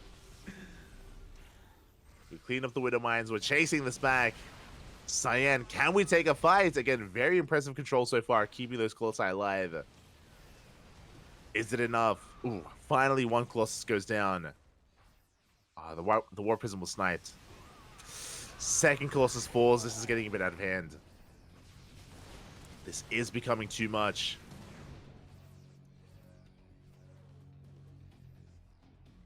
Cyan, he's going to try to expand behind this. Trying to build up his gateway count. Rebuild his army. And just being so cavalier with this. Gets a medevac, gets 2. Very nice control. Very nice control out of Cyan. He does snipe 2 of those medevacs. Be rotating over towards that Nexus. The would-be 5th. I mean, Cyan is keeping up. So far, he is keeping up. Good EMPs. Oh my god. We catch half of the High Templar, but not the other. Storms zone away the Bio Army. Oh, massive. Oh my god. Massive storm on the Marines. The mine shots. Gotta be going off. Gotta be connecting. Cyan, he's barely holding onto his bases. We're just waiting for Cure to really bring everything together. To go for one big push across the map.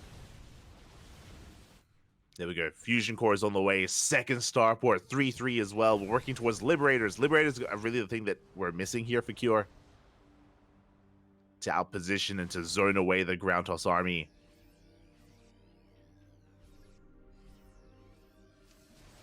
It's in the chat. Mama la micra. Oh, it's beautiful.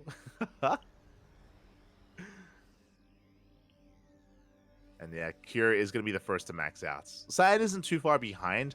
The problem here is that it's going to be a very big power spike once the Liberators do arrive. Like, the Liberation Zones are a big moment here for Terran. And Cyan doesn't have the best answer to it. Not yet. As he's just trying to keep up with the movement of the Bio Army. Cannot engage, though. Does have to back off.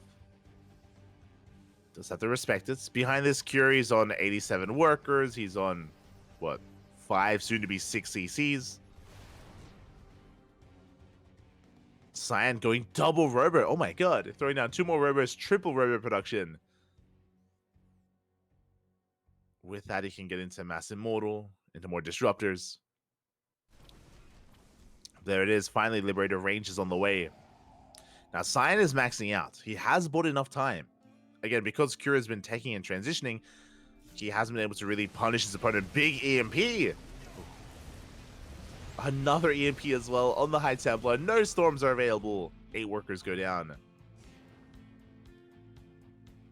But again, Cyan has been able to max as well. I still want to give the edge to Cure when it comes to the quality of the army. Oh, big mine shots. 11, 12 probes. Essentially the entire mineral line.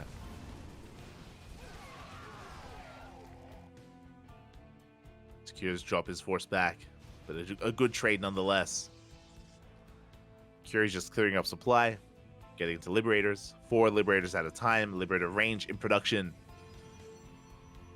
And typically, Liberators would be forcing out Sky Toss. That's kind of the answer for the Protoss player, is to throw down a Fleet Beacon, second Stargate, +1, and work towards Tempest.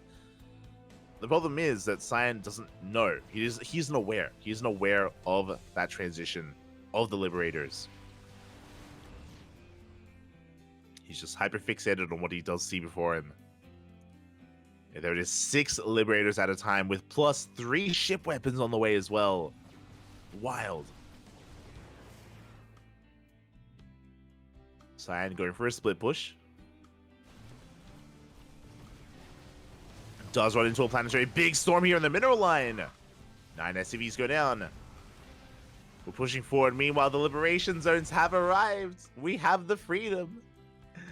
And there's no pushing into that. We have 6 more libs on the way. I think that's going to be 12 in total. And you can see immediately 2 Stargates. 2 more Stargates are thrown down. A 3rd Stargate as well. Cyan, he knows that right now, more than anything, he needs that Skytoss transition, but it's a very late transition from Cyan. That's the problem. There's +1 air attack on the way. Soon, I imagine, the Fleet Beacon once the Stargate finishes. But we need time. We need time to get into that. Big storm. Oh my god. Big storms here on the army. Cyan taking a good fight. Another storm as well from behind. And again, all Cyan has to do is just survive. Survive until he can get these Stargates up and running. And so far he's doing well. Doing quite well for himself. Getting on top of the planetary. Does have to back off. Liberators well underway. I don't think we have a Fleet Beacon yet. Cyan, that's a bit of an oversight. There it is. We're starting Phoenixes? Question mark? I mean, they can help. They can't help.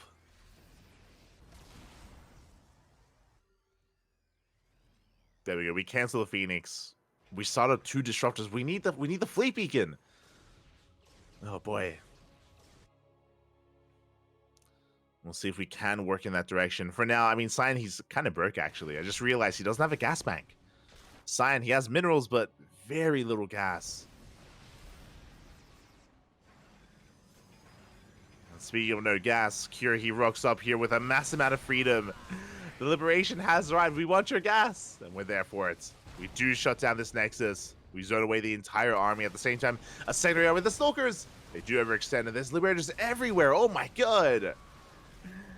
There's freedom towards the north and towards the south. The picture-in-picture, and 2 bases are going to be going down simultaneously. Cure just pulling Cyan apart.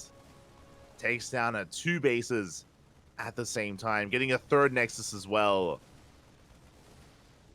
18 workers go down. And Cyan, he knows he cannot fight either of those armies. He's just pushing right through the center. A base trade is all that Cyan can really hope for, but we have the Liberators back at home as well. They're everywhere. At every turn. To do lay siege upon that Nexus, upon the 4th. We can see Cyan turning back around. He's looking for surround. There we go. Coming in from behind. He dives on top of these Liberators with those Stalkers. And he's going to be able to clean this up. At the same time, we have the other army, though, getting another base. Expensive losses here for Cyan. Losses he just cannot afford. Yeah, GG gets called. Cyan is pulled apart, and Cure will take the 2-0. GG. Whew. GG, well played. A solid game there out of Cure. Cyan almost recovered. He was almost able to stabilize. Almost, I mean, he did max out. But tech-wise, wasn't there. You know, both players were at 200 supply at one point, but the quality of the army was better for Cure. Both numbers are not the same. And with that, Cure able to take the 2-0. And Cure is looking for that all kill. He's looking for the all kill, Papi. Oh my god. Cure needs to win a couple more matches here to completely clean sweep Mystery Gaming. Cyan does take a bit of a loss here, and there's no question about it. There's one player left. There's one logical conclusion. SHIN, aka Ragnarok, should be up next. The ace player of Mystery Gaming. And I do believe he has it in him to beat Cure. He's beaten Cure in the past. I do believe that he can do it again. The problem, though, is that it isn't just about taking down Cure. It's about taking him down 2-0. That's the thing. That is what we need. That is what we're looking for, and that is going to be a tough ask. It is going to be a tough ask here, so we'll see if we can pull it off. Oh boy. As our players are just deliberating amongst themselves to bring it all together.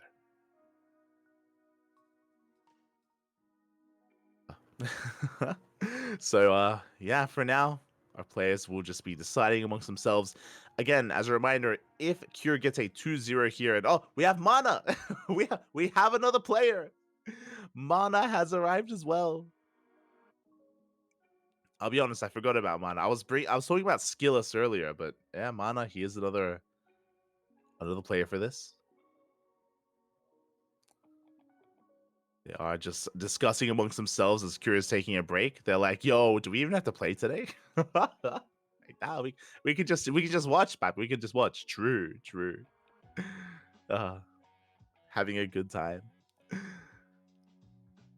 But yeah, Cure, even if he takes down SHIN 2-0, there's still a revive. There's still a revive afterwards that we do have to consider. But now they're going to be going on a short break. When we return, we'll have our next series. We'll see if we get a twist, though, if we bring out another player instead.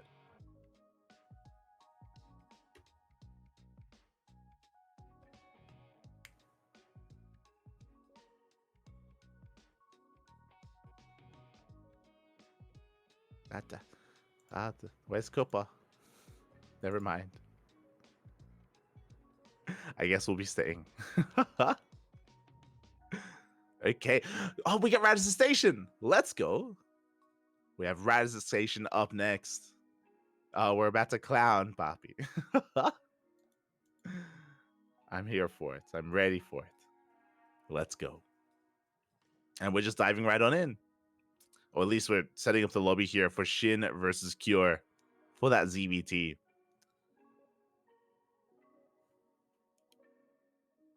And yeah, I mean, this is really the only answer left here for Mystery Gaming. Now, I do believe that SHIN can take a game. 100%. He can take a game. He most likely will. But it's not about the game. It's about the series. Let's hear it. Team Liquid versus Mystery Gaming. Game 3. Let's start the game.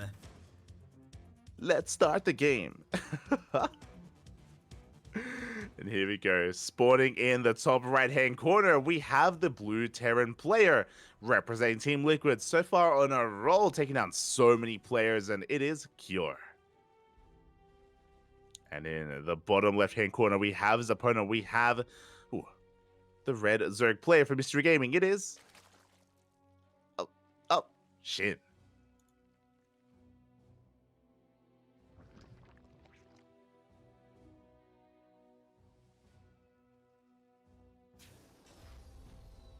Here we go. And this is now I'm suddenly concerned. I wasn't aware that Radisson Station was going to be the third map, and suddenly I'm very concerned here for SHIN. Here we go. We do have a hash gas pool opener out of our Zerg player. When it comes to this map, of course, it is very defensive. It is a very defendable map. It is very easy to set up here on 2, 3, and even 4 bases. And I'm very curious to see how SHIN approaches this. I mean, we have some options, I guess. You know, we've seen some players attempt to go mutas in ZVT on Radisson Station with mixed success. Fun fact, it was the first week of the patch. We casted Serral versus Cure in the I believe it was in the South Shuai Cup. And Serral did try to go mutas here against Cure on Radisson Station. Cure was able to just knock down the muta play and shut Serral out. It was crazy. It was impressive to see Cure take down Serral here. And again, ever since then, I was like, I lost faith in mutas on this map. I was like, mate, look, if Cyril can't do it, I don't know if it's possible. But you know, it is an option for SHIN. We'll see if what he does embrace and how he approaches Radisson Station. How will he approach? CC first, yeah, gonna be CC first here at a Cure again. So I should also reiterate, because of the map itself, because there is a pocket base, because there's a single ramp coming into the natural, because of the long rush distance by ground, you can cut corners. You can cut so many corners on this map. Cure going for a CC first, straight to a third CC as well. The third CC is basically on location, working towards 3 racks. So 3 CC, 3 racks here from Cure. Very delayed gases. We don't really need to prioritize gases too much here, and yeah, it's just a game agreed. Remember, if you ever see a game on Radisson Station, do not try it at home. Because usually builds are very much so specialized and catered towards the map when it comes to just cutting as many corners as possible and being as greedy as possible.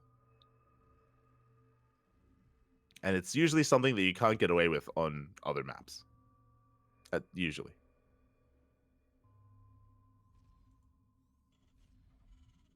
There we go.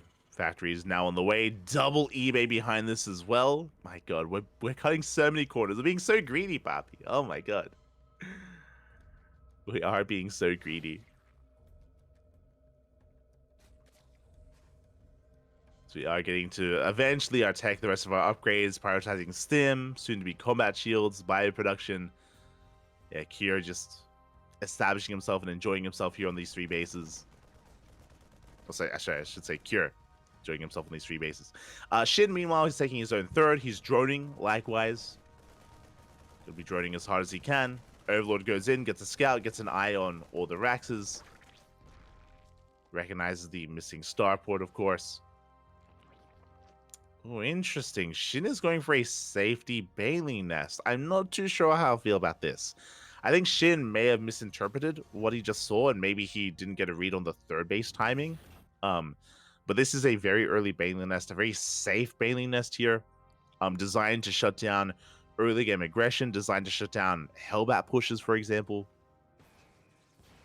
Whereas I don't think Cure really intends to move out anytime soon. I mean, he's working on a 1-1 timing, don't get me wrong, but I don't think he's going to be moving out without medevacs. Starport is on the way. We should be seeing an add-on swap and soon to be medevac production. Meanwhile, from SHIN, because of his build, he's going to be behind in upgrades. He chose to go baleen nest into lair instead of double evo chamber, which is typically what you would be doing against this to catch up and keep up in upgrades. So the upgrades of SHIN are going to be very delayed. He will have the advantage of faster bailing speed, that is true. But we'll see if that's worth it. As all the Overlord survives, we get away.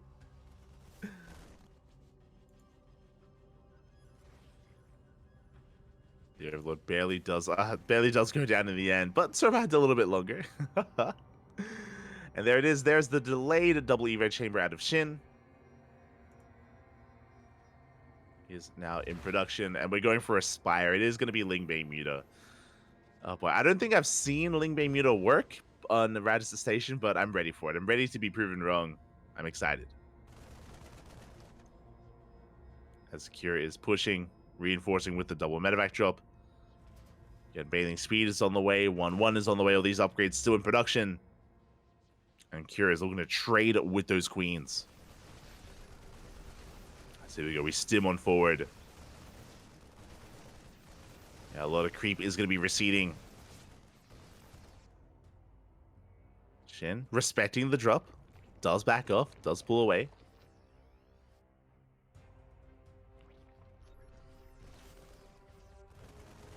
Another tomb are going to be going down.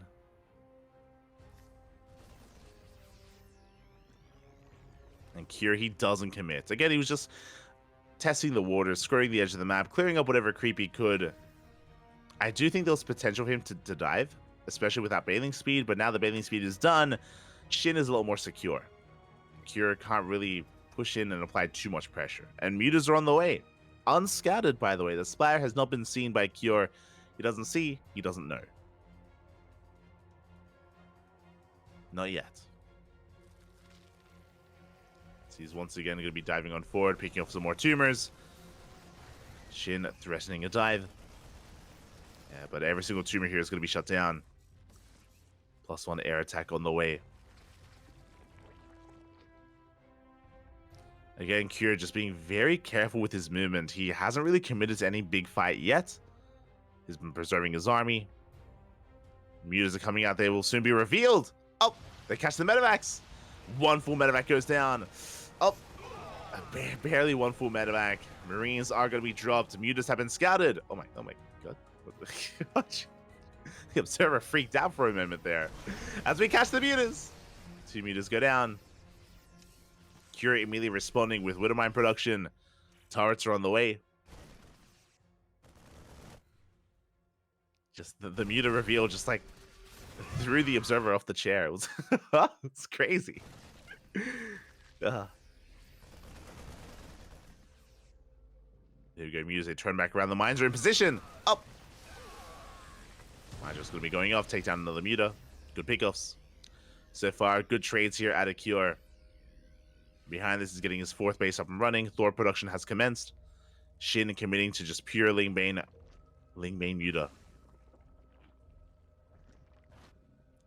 And he's up to a decent worker count. He's still only on 4 bases. Oh my god, the mine shots! Mine shots do go off. Oh, SHIN taking a brutal mine shot to the face there. I was gonna say that SHIN, he's on a decent like 4-base setup, but he needs a 5th. These losses are not helping him as another muta goes down. Here we go. Cure is pushing, aware that the muta army is battered and bruised. We do have a little Lingbane, thankfully. But remember, Cure is up in upgrades. He's got 2-2 against the 1-1 of SHIN. 3-3 is on the way.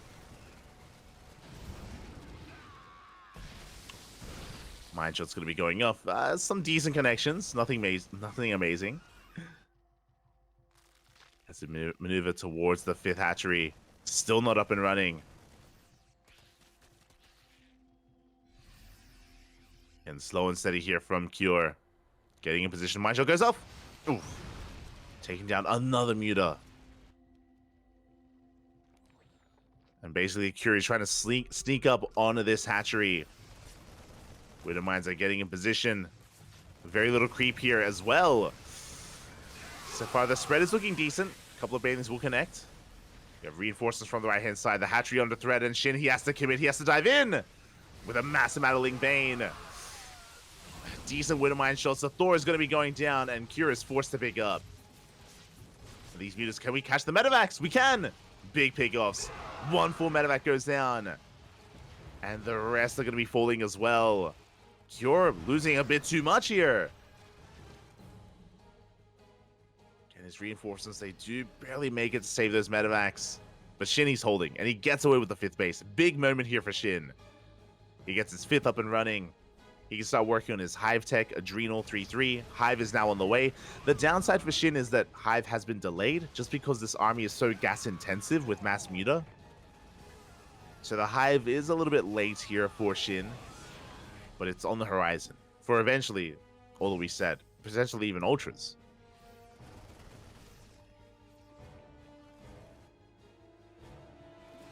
See SHIN trying to catch some of these units here. Very little creep spread.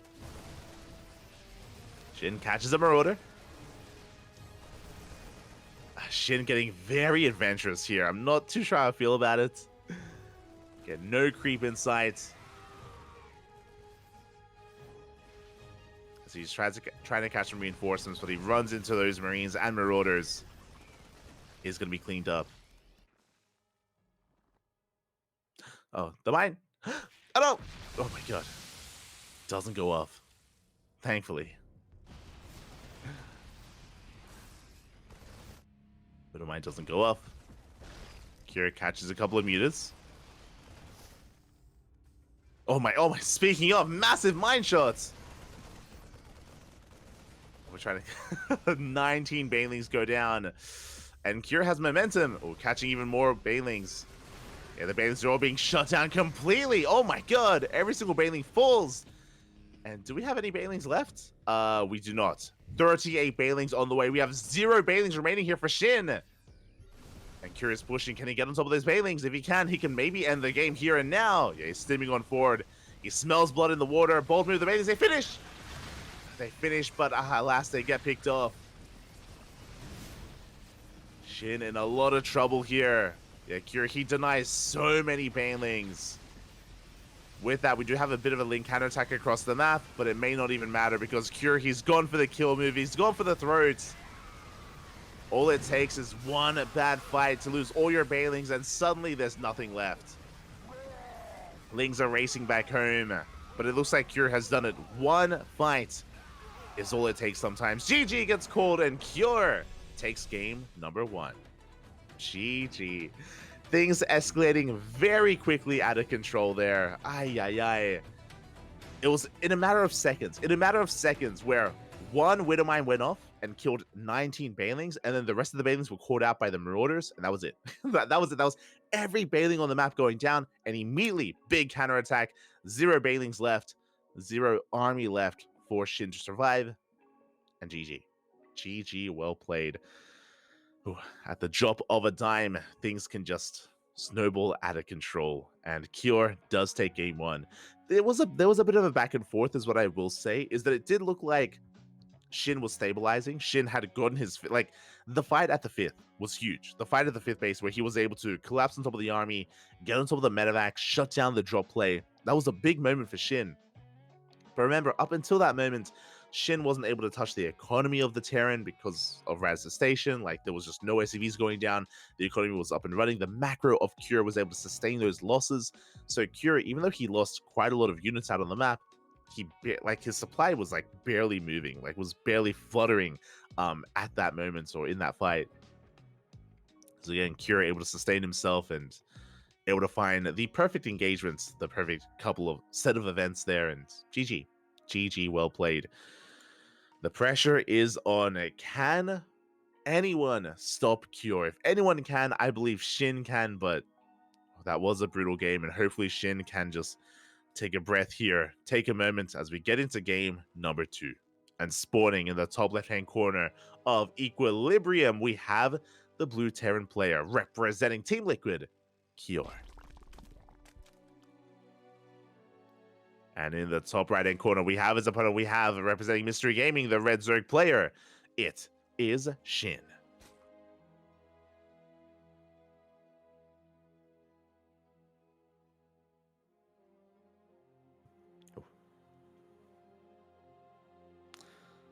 We're catching up in the chat. I should maybe do this if I ever get on this map. I've never played it. 2 times so far. It is the most vetoed map in the map pool. If a Zerg isn't vetoing it, if you're curious, Terrans usually veto it against Protoss. That's why it's also a Terran veto as well. As we do see SHIN rushing into the gold. Oh my god. Going for a 15-15 opener. 15 hatch into a 15 spawning pool. Racing into that gold base. SHIN looking to go for an all-in.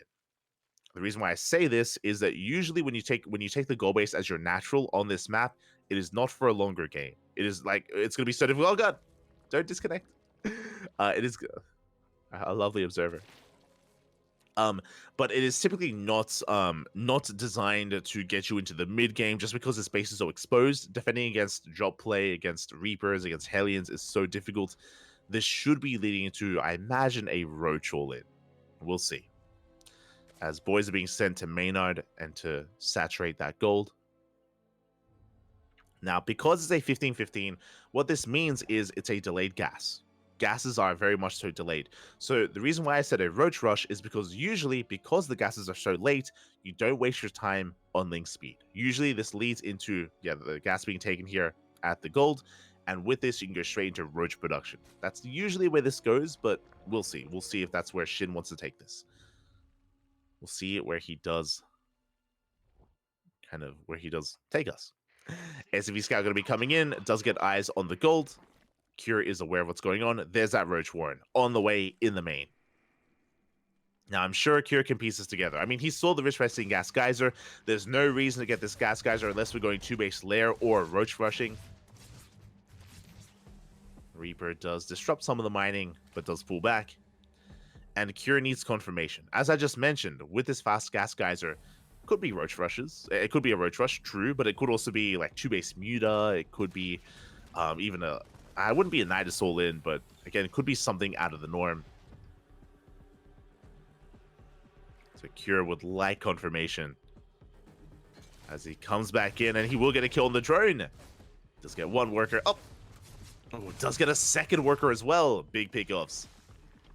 Very nice pickoffs here from Cure. Meanwhile, 9 roaches are on the way. They're coming.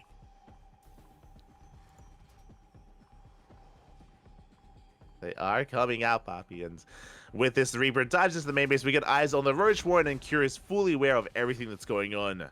Does spot the roaches as they come out. He is aware. Now, as you can see here, SHIN, he does start 9 roaches, and now he's droning. He's droning, he's taking a third base. So this 9 roach push is committed, yes. It is designed to take control of the natural, but SHIN is trying to transition out of this. He's trying to drone and establish his natural base. Meanwhile, what is Cure's setup back at home? We haven't seen it yet. Okay, he's got a bunker on the low ground. Bold move. Against a 9 roach rush, it is very bold to try to hold on to low ground. We'll see if he can pull it off. As usually, you just have to give up on the natural base and defend in your main. Biles will be connecting. Boys have been pulled to repair. 2 Cyclones have arrived. And we'll see if SHIN can break the natural.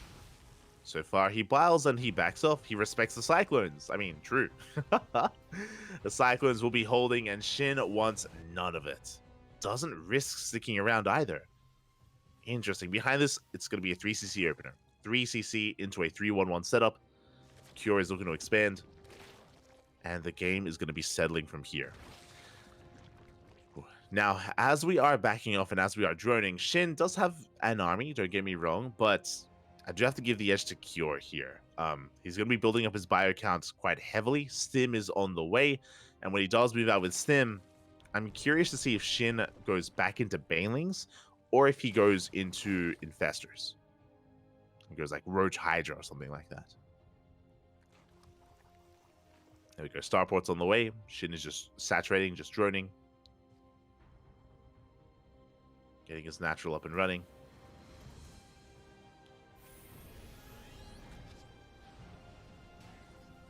There's that 3rd CC on the way for Cure.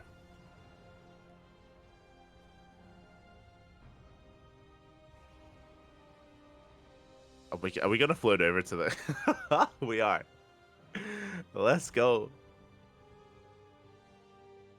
It's Cure. He does float over within range of the Overlord. We'll shut it down with the CC. Love to see it. The scouting orbital. We'll get into the command center. Behind this, we have +1 Carapace on the way, which does tell us that it looks like we want to work towards +1 melee as a follow-up. Roach speed in production.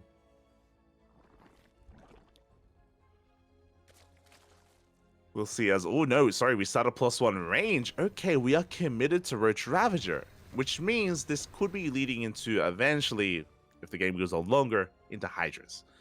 Into Hydra Lurker Viper, specifically. We'll see if we get +2 range. Keep our eye out on SHIN. But now he's just going to be establishing himself. Again, spreading out as much creep as he can. Cure is still building up back at home. Cure has a better economy at the moment. He's got an even worker count plus mules. So Cure is ahead. Has the better economy, working on his 4th base. Likewise, SHIN cutting workers early on here. Are we going to make any more drones? I'm a little bit concerned for SHIN. He's still only on 3 bases. 4th is now on the way. But SHIN, he's cutting workers at 63. He's amassing roaches and ravagers. And he may be looking to go for a 1-1 timing. I believe Link Speed did finish. And still no drones. So looking like an all-in out of SHIN. Does start the infestation bit though. So we are looking further into this game.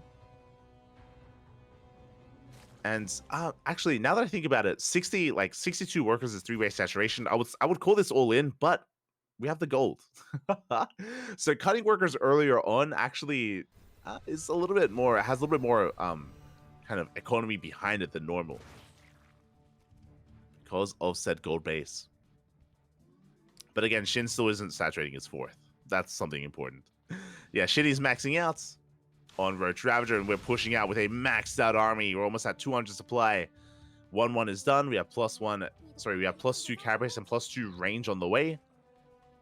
I'm loving these fake medevacs. I mean, they're real, but there's nothing in them. Gonna be distracting Shin for a moment. And Shin has a super maxed army. But Cure, he's ready for a fight. So far, files will not connect. Neither on the Marines or the medevacs. Try and push forward. Reinforcements have arrived. Shin looking for a way in, but we have a wall of tanks and Marines. There is no breaking this. It looks like Shin has realized that as well. He backs off.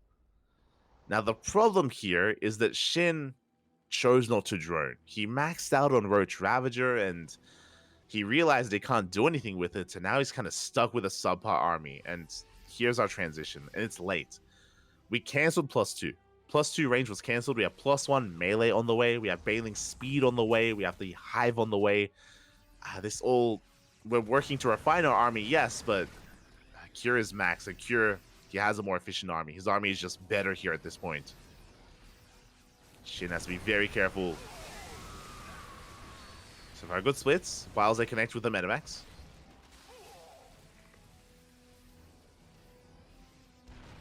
Actually, going to be going off. It looks like the first tank is going to fall. Good pick off from those Ravagers. Good at pick offs from those Biles.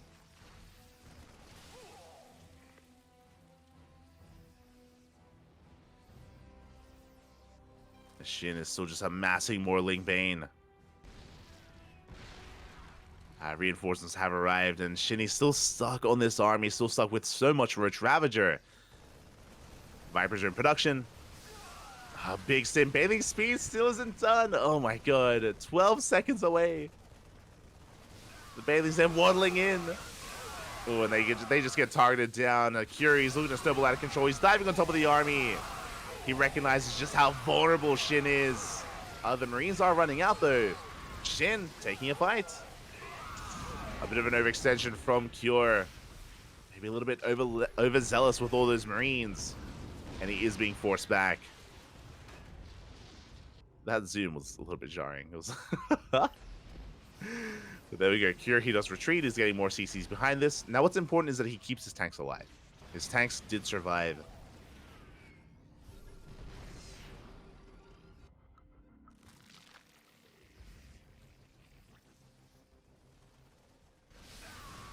Shin still being very active here with his roaches. Bailing Speed is finished. It's going to be ready for the next fight. 3-3 still on the way here for Cure. Feels a little bit delayed, more so than usual.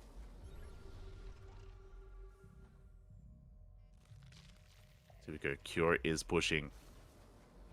Slowly fucking forward here with his tanks, refining his army. Now Shin has less roaches and more Ling Bane. So Shin, he does have a better force to deal with this. He's pushing in. Big blinding clouds here on top of the tanks. Yeah, the tanks, they are going to be covered here. A couple of them, they do get out of those blinding clouds. Is it going to be enough? Yeah, big tank volleys going up, but it looks like Shin, he's breaking through. Up. He barely gets on top of the tanks. 3 of them go down. But Shin, he's running out of steam. He's running out of Ling Bane. Likewise, though, Cure is forced to pick up, and Shin, he has momentum. He can keep pushing.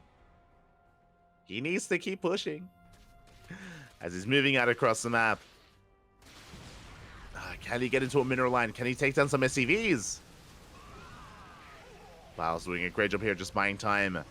Zoning back the army. 13 workers go down, and that is what Shin was looking for. Finally, some kind of economic damage here on Cure. I think for like one of the first times he loses workers this game. Which is crazy. 13 workers go down. Ultras are on the horizon. +3 carapace finishing up. Oh, But Cure, he is looking to take that gold. Now, we can see here that Cure, he needs a little bit of time to recover. He lost a little bit too much too quickly, and again, was just a little bit too adventurous with his positioning earlier, with his move out. We're finding our army, we're getting into Ghosts, getting into Liberators. I think Cure wants to avoid a split map scenario, but that may be what we have to go for at this point. I don't know if it's worth Cure like pushing out like through the open map the way that he has been. Bailey's roll in. They take down mules. So we'll see if he embraces the tank lib, which I think he is. There you go. Tanks are on the way. Liberators, sensor towers, missile turrets. We should be walling off. Yeah, there we go. I think Cure, he has recognized that, again, he was just a little bit too adventurous earlier. He was being very active and was maybe bleeding out a little bit too much. And now I was like, okay, I need to calm down and we just need to wall up. So we're in for a long one. We're going to be in for a bit of a longer one here, as SHIN, I'm sure, wants to dive with this army. This army is designed to trade. There it is. Spires on the way to eventually get into Broodlords. Cure is trying to slow the game down, but we'll see if he can. Bane going to be rolling forward. Big blinding clouds here on top of the tanks. And we are looking to break this planetary. Yeah, barely any tanks here in the backline. The planetary will fall. Nice trade here from SHIN. Snipe's going to be going off. And Cure, he may be able to take down some of these ultras, but he lost a base. And essentially, SHIN just has to keep doing that. It wasn't just the fact that SHIN was able to break the base, but he also cleaned up a bunch of tanks, turrets. Just made sure that Cure isn't able to wall off.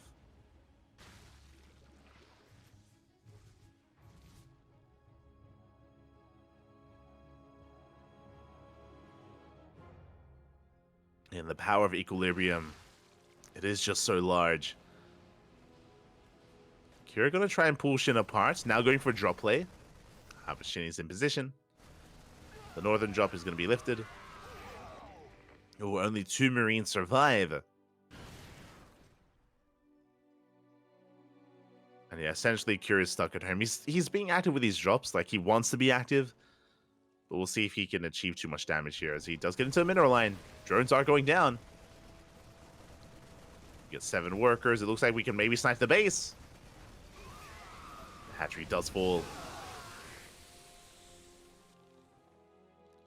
Good pick off from Cure. The medevac. Oh, does go down to the power bomb. Just barely.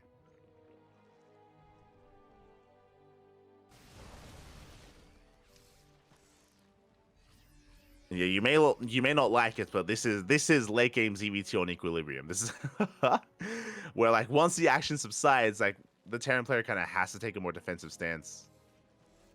But the problem here is that because this map is so open, it's so difficult to wall off. It is so difficult.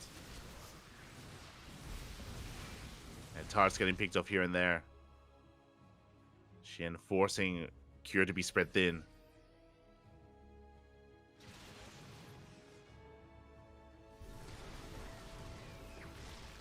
SHIN has to be careful not to lose too much. Again, these ultras are quite expensive. Throughout all of this, he went for the Spire. He's working on +1 air attack. Should be working on the Greater Spire as well. Working on those Broodlord upgrades. Bane coming in for a bit of a surround here, trying to catch this marauding force of Cure. It does get a couple of units. As well as a Liberator. Speaking of Cure, just getting to mass lib. That's 2 more starports in production.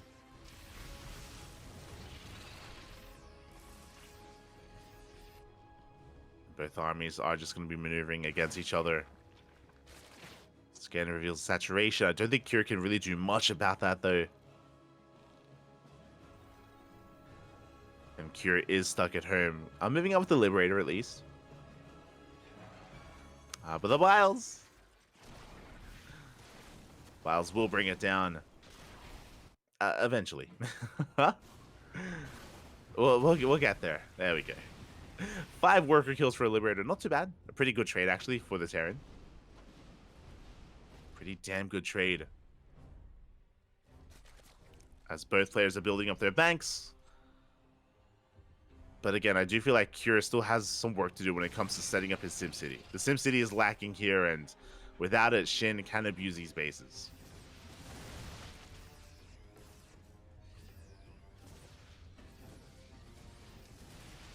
And here we go. We can see Cure exposing himself at this Nexus, or at the CC. Matchup's going to be going up. Liberators do get shut down.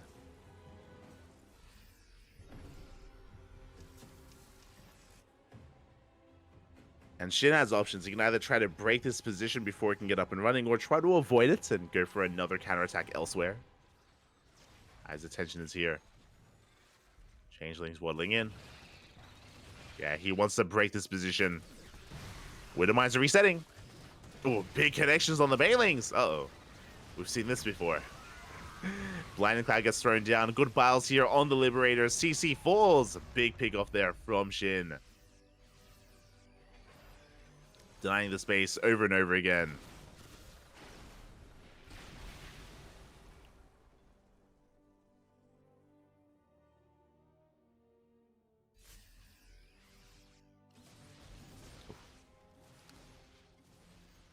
As Cure finally forces back the army. Getting nukes, 4 more CCs, Liberators. Again, the dynamic has changed quite a bit from 10 minutes ago, for example, where Cure is being hyper-aggressive, and now things have slowed down quite a bit.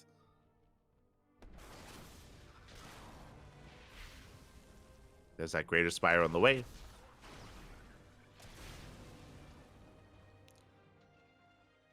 And I think overall I want to favor SHIN's position, but that will all change if Cure gets his base up and running. Like, the map is being cut in half, and ideally the Zerg player wants to be up a base over the Terran, just because the Terran player is going to be trading more efficiently overall. Speaking of big snipes, take down an Ultra.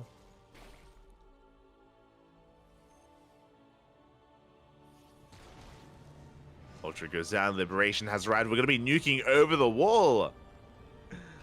Yeah, nuking over the wall here towards that mineral line. Mine shot's going to be going off. Oh no, the Infestor got shut down. The Bard Infestor unable to get in. The nuke does connect. And again, just over the cliff face.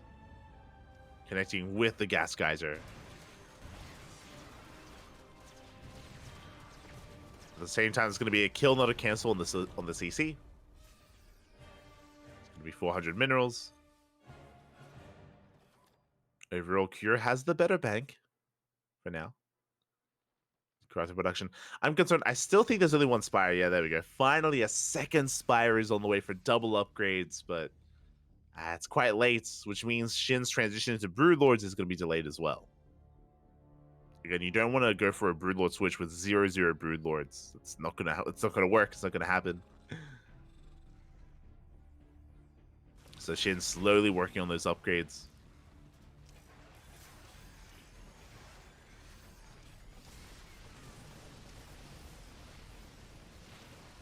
So you go, Liberation has arrived. Big mindshot here on the Banelings. Oh, do you get a powerbomb here on the initial medevac and the Liberator? But Cure slowly breaking through, takes down a Ravager.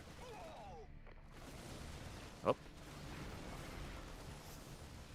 Takes down a Ravager, trading well here, kiting well against the Ling Bane. The Wiles, they do take down a medevac at least. Very nicely done, but oh, this is just not the trade we're looking for here. We take down another Liberator, but we lost so many Banelings.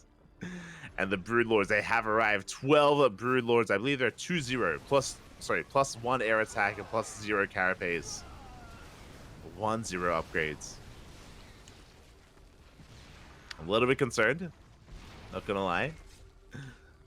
Scan does reveal how many Broodlords there are and their upgrades. Sure, you're gonna be feeling pretty good about the lack of upgrades, essentially. Oh. The Raiders going ham, force a split.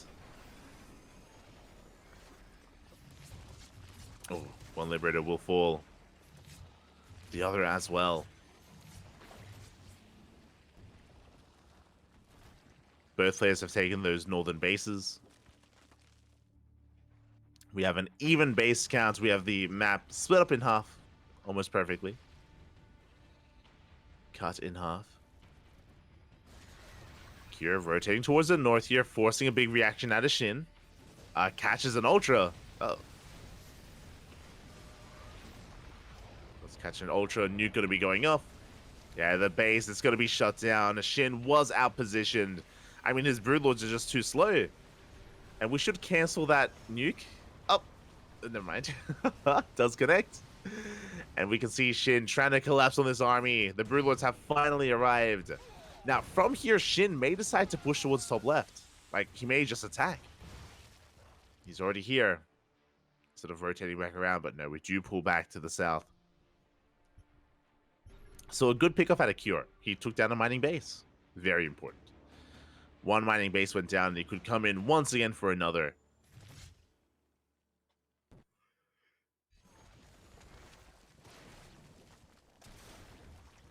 We are catching a couple of workers. Broodlords here in the center of the map, or towards the south. Now, Cure, he can either respond to these Broodlords or ignore them and go for his own push. That may be what we go for. Yeah, the Broodlords are committed. Cure, he gives up on his southern base. At the same time, he's pushing towards a triangular third. Spine crawlers are on the way, but they're not done yet. Oh. And yeah, that hatchery is that much more important for SHIN. It's a bit of a gateway. It's a way in towards the main. SHIN is racing back home. He will lose the base. Hatchery goes down. Pretty big pickoff, actually. And again, that area does lead straight towards the natural and the main of the Zerg. Bailey's going to be rolling in. Cure turning back around.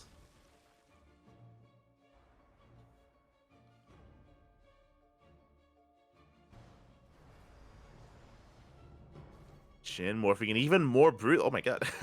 We got 5 more Broodlords morphing in. Does SHIN hopefully have some corruptors? If he doesn't have too much anti-air, the Vikings that are on the way from Cure, they could get out of hands. That's gonna be what? 1, 2, 3, 4, 5, 6. I want to say 7 corruptors. 6 to 7. 6 corruptors here from SHIN. 3 more on the way. Big snipes. Big snipes on the army as SHIN is forcing Cure back. Now Cure, does he get ready for a surround or does he counterattack? Looks like he's coming back home with that army. Nuke going to be going off, zoning back SHIN. Oh, going for the mineral line. Going for the gas. And it will connect. Nuke is going to be going off. Take down some Zag defense. Take down 4 drones. Pretty good. Pretty good nuke. Oh my, how many Vikings? 27 Vikings? And this is what I was worried about. We have a lot of Broodlords, but we morphed in most of our Corruptors, which means we have very limited anti-air. We can see we're only revealing half of the Viking count, or a third of the Viking count. Aye, aye, aye. Now, thankfully, we have all these Spore Crawlers. Oh, big fungal. Yeah, the Spores are going to be deterring these Vikings. Meanwhile, here we go for the Parabomb. The Fungal Parabomb combo. So many Vikings go down. We're going for the fight. Corruptors are pushing forward. Where are the Marines, by the way? Where are the Ghosts? Vikings, they do break through. Spores are leapfrogging forward. But it looks like Secure, yeah, he is across the map instead. Taking one of SHIN's bases.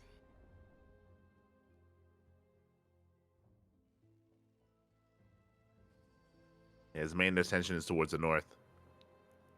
So we're going to be trading bases. We see SHIN taking the southern base, Cure taking the northern base. Both players on similar worker counts. SHIN going to be pushing in. Yeah, Cure is not set up to defend here. Liberation zones are thrown down. Vikings, they take down the Overseers. Oh my god. 3, 4 Overseers going to be going down. We snipe a Viper even. Very nice pickles here from Cure. Oh, the Fungals. We're looking for the Fungals. You're going to have to retreat, throwing down those liberation zones.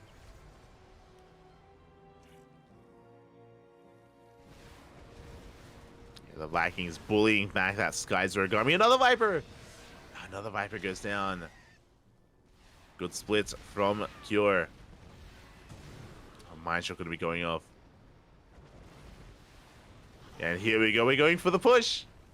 SHIN, he wants to try to break this planetary, but he cannot touch it. Oh, there are so many Liberators, so many Vikings as well. Cure trading very nicely here. Big Fungal, though. Oh, my God. A big chain Fungal as well, and it looks like every single Viking's going to be going down, but here come the Ghosts. Snipes are real. A couple of Vikings do survive. The Ghosts are getting caught out, though. This is so close. Yeah, the Ghosts, they get completely shut down by the Broodlords, and the Corruptors, they reign supreme. SHIN, he is breaking this base.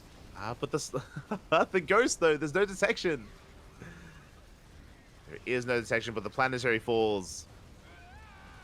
And you can see that Cure is out of gas. Both players are out of gas. It's all about minerals.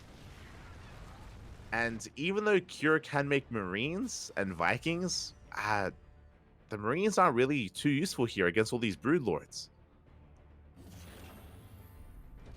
Overall, when it comes to the surviving army, I think I would give the edge to SHIN. But SHIN has burned through his bank. You can see his bank is non-existent at this point. The southern base was denied, so was the northern base. Cure has better mining. That's what's important. He has better mining compared to SHIN.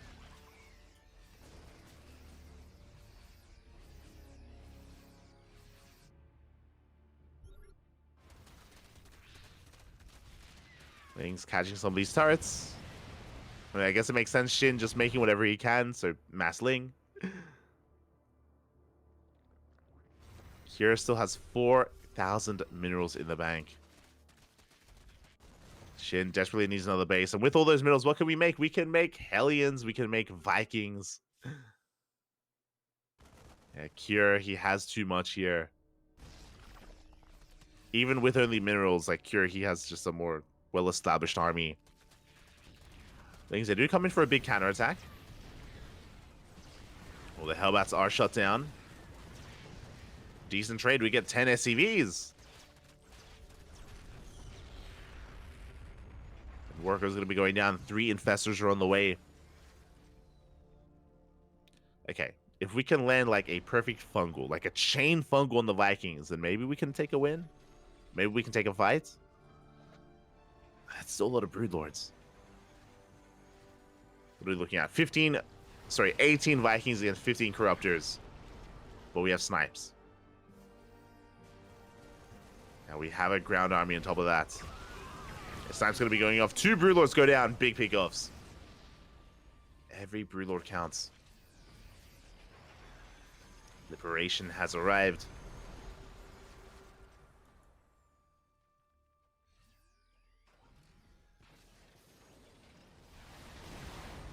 Vikings going to be popping up.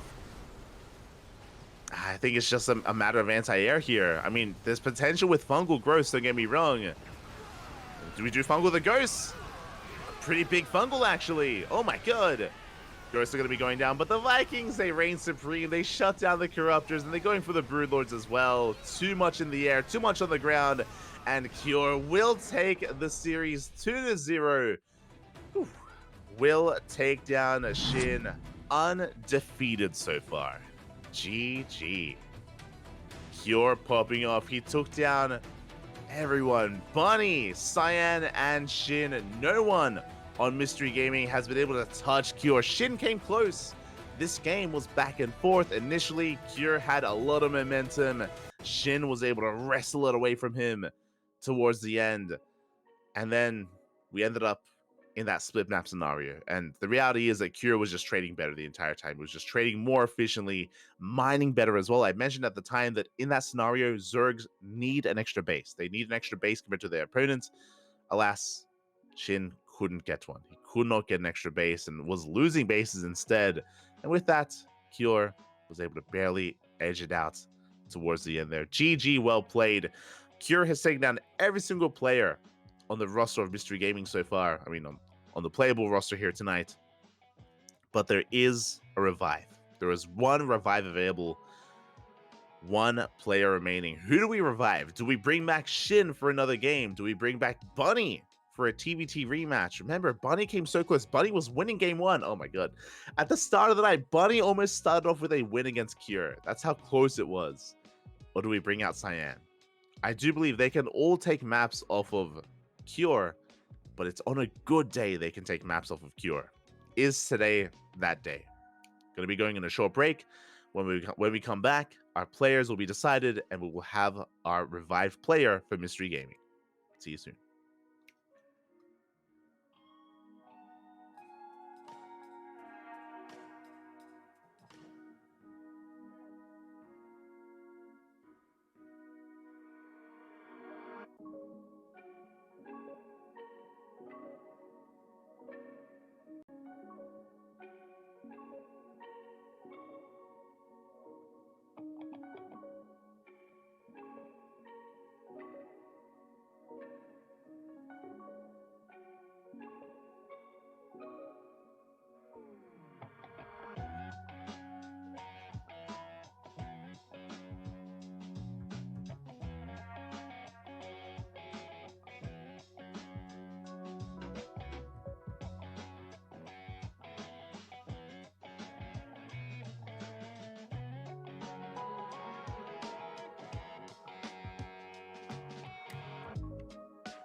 And welcome back, everyone. Welcome back. Whew, hope you were able to gather your thoughts here, gather yourself, because we are so close to an all kill.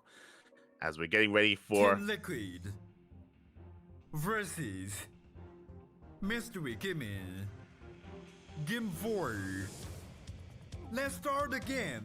Let's start the game as we are getting ready for our revived match, and here we go. We're loading in and spawning in the bottom left-hand corner of Alkione. We have our South Korean Terran player, the blue Terran representing Team Liquid. It is Kyor. And spawning in the top right-hand corner, we have the South Korean red Terran representing Mystery Gaming, the revived player. Our ace, it is Bunny. If you are unfamiliar with the formats, then for those that are curious, each team has 3 players that they can field, and after their 3 players have been eliminated, we have 1 revive available. Now, there's a caveat to that. Bunny has been revived, but he cannot drop a map. If he does, if he loses here in game 1, that's it. It's over. It all ends. It all does come crashing down. Bunny needs to reverse all kill, essentially. He needs to win every single game moving forward to give his team a chance at winning this series. The pressure is on. It's all on the shoulders of Bunny. Meanwhile, Kyor has to just win 1 game. It's a best of 2. And even if Kyor goes 1-1 here, it's good enough. It's going to be good enough to win it all, to end the series then and there. 1 game is all that Kyor needs. And the rest of his team can chill. They can go to bed. I don't know if you saw. We saw a shot of Mana, Laser, Clem. They're all, just getting snacks. They're talking about their day. They're getting a nap in. They're fine. They don't have to play. It's all good. And here we go.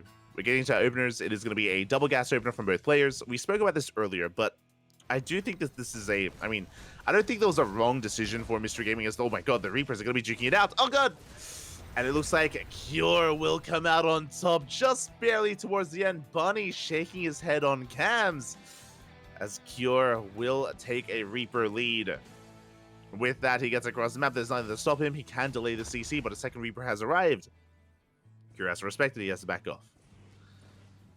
But a second Reaper is on the way for Kyor. He does have some momentum on his side. We'll see if Bunny can hold on to his CC.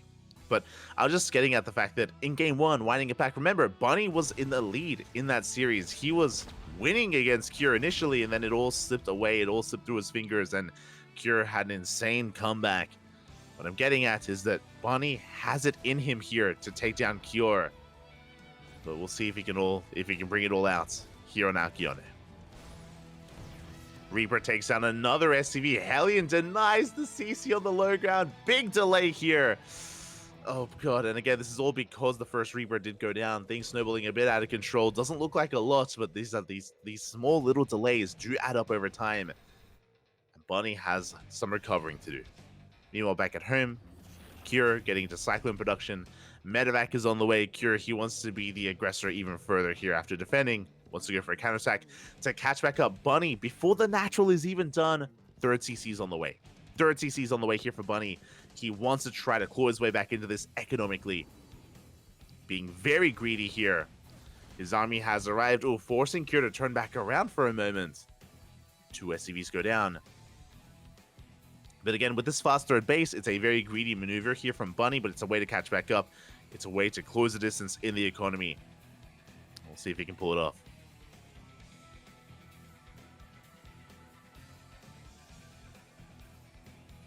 See if he can pull it off here. Drop is moving out. Is spotted by that Reaper, but do we have anything in position? The CC has been spotted, and the CC is going to be delayed. Yeah, the worker is forced back. Dive into the main base. Marine is going to fall. Oh my god, the lock-on. Lock-on is real. The medevac will be shut down. This is a big overextension. Oh, never mind. I was going to say, this is not really worth it here for Kyor, but he snipes the Raven. The Raven goes down. We get a Mule on the low ground as well. Good trades here out of Kyor. Gets a Cyclone, escapes with his own. No shot. I spoke too soon. Almost escaped with his own. And that was a pretty brutal trade here as the dust does settle. Did Cure get enough done? Remember, third CC is done, soon to be landed on location. Cure knows he's behind in that 3-base timing, and he's going for his own third on location. Well, we go for the disable. Oh my god.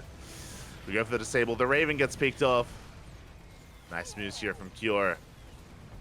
Can he get on top of that tank? It looks like, oh, he cannot. Takes a massive tank shot to the face. Cure retreats, but he does keep his Raven alive. Again, Cure not losing a single Raven so far. Not yet. Cyclones are being active. Additional Raxes on the way.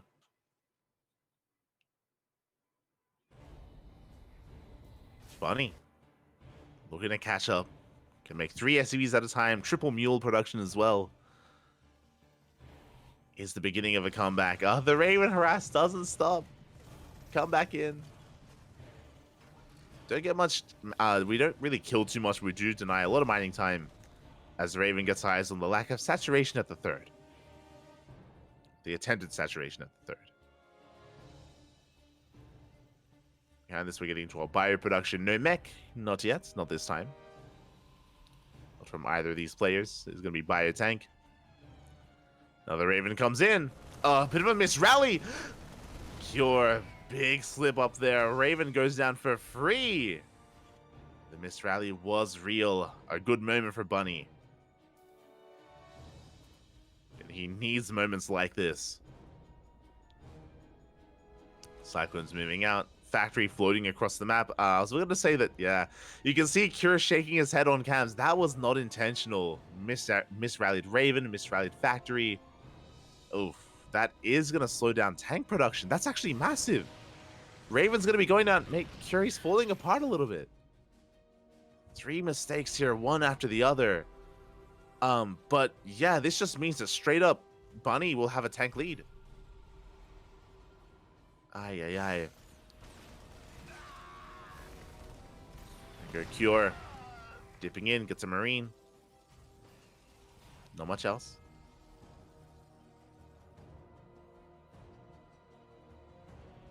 Cure initially had a decent start, but Bunny has been able to capitalize on some of those mistakes. Is now taking a worker lead because of the faster third base. Has, of course, the tank lead as well. Tank production still not starting yet for Cure, which is huge. Just bio production. There we go. The first tank on the way for Cure. Moving out with some drop play. There's a lot of pressure. There's a lot of onus on Cure here to trade well and to get damage done with these drops.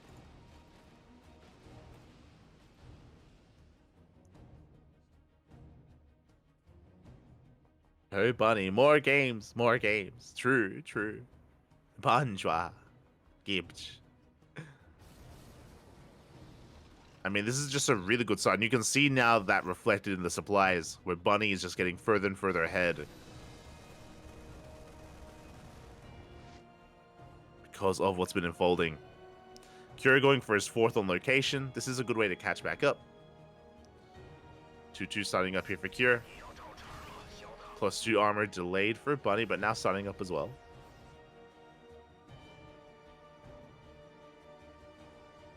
Viking's going to be patrolling outside the main.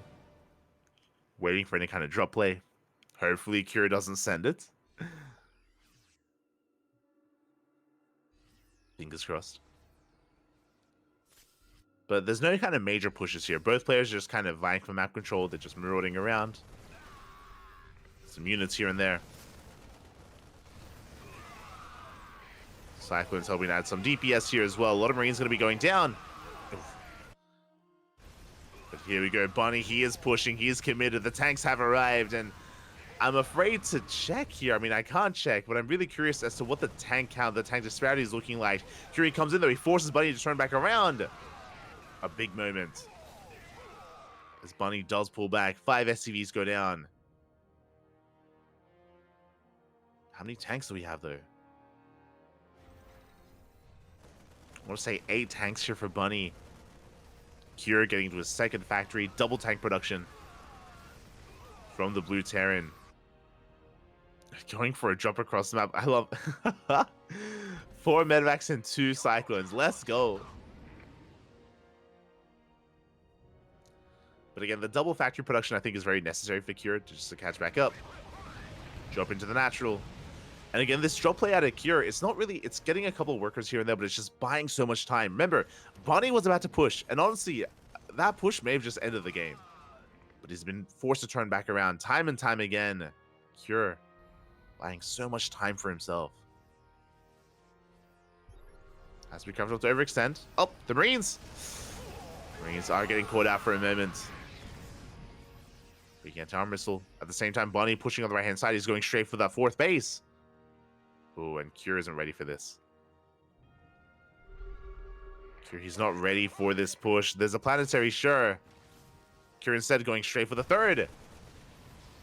Forces a cancel on the 5th CC. Can he get a kill on that command center? Looks like he cannot. But he gets 13 worker kills. Good concave as well from Cure. And we're just setting it. And once again, Bunny turns back around. Once again, that army on the right-hand side does turn around for Bunny. Just unable to be assertive and aggressive whatsoever. We go on top of the planetary as well. And Cure, he is bouncing back in this game. But Bunny has had enough. He loses the 4th base. And Bunny is pushing. This time, he doesn't turn around, right? I'm hoping he doesn't. Bunny up in army supply. He turns back around. He comes back home for a moment. For the past 5 minutes, Bunny's just been wanting to push, but he just can't. He's up in army supply. He has a larger army, but he can't make use of it. Until now. The tanks are on siege. Oh. One tank does go down. Cure just trying to take a defensive stance, but he only has 2 tanks on the high ground. Additional tanks are on the way. Sieging up just in time. Big tanks volley is going to be going up here on the Marines. But it looks like Bunny, he has too much. He breaks on through. Almost does. Meanwhile, across the map, he loses 16 workers. Cure making some magic happen. The tank can still in favor of Bunny. CC is going to be going down. The tank drop. The tank micro across the map. Here we go. We go for a dune drop into the main. But Curie's not ready for this. He's not in position. We will be able to siege up. We take control of the production. Cure, I don't think he can handle this. Coming in from behind. Collapsing on the lower army instead. Tank does fall. But what about the main army in the main? As Cure, he has to retreat. Across the map, he's pulling back home. Yeah, Raxes are falling. Bunny has control of the main base. Tanks going down left and right. Bunny, he can still pull this off. He can still pull this off. Cure taking down 2 tanks. Gets 2 tanks in the end, rotating around. Again, his production still under fire. We have to get it out of there. Now, Cure has a better economy, but again, no production. Tanks are sieging. More Rax is going to be going down. Cure bleeding out so many units. He's down to half the army supply of his opponent. And this may just be it. Cure forcing his way up the ramp, stimming on forward here into tank fire. And it looks like he will barely not break through. It's so close. The tanks, they stand strong. Yeah, Cure, he cannot get on top of them. Bunny holds, production's being rebuilt, but this is late. These Raxes are so delayed here for Cure. They should have been started so long ago. Again, Cure's got 1,000 minerals in the bank. Just now the Raxes start. And it may just be too little too late. Yeah, too little too late. GG gets called and Bunny fights back.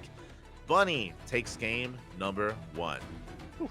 GG, well played. Bunny had a massive lead in this game. He found himself in a really commanding position. And then Cure was relentless with the counterattacks. Even though Cure was so far behind, he was just going for constant drop harass, counterattacks left and right. Bunny was up like 30, 40 supply, and he just could not move out. until finally towards the end we committed to a base trade, and that's where finally Bunny was able to secure that win. GG, well played. Bunny gets the first win for Mystery Gaming, but it's not over. This is still merely the beginning. Bunny takes game number 1. Bunny needs a 2-0. He needs a 2-0 here to keep the dream alive and to keep the series going.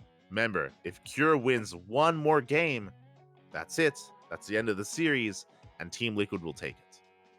One win is all that Team Liquid needs. Whew. But with that, again, our players are just going to be taking a moment. Going to be taking a moment here to get ready for the next game. It's going to be Cure's map of choice.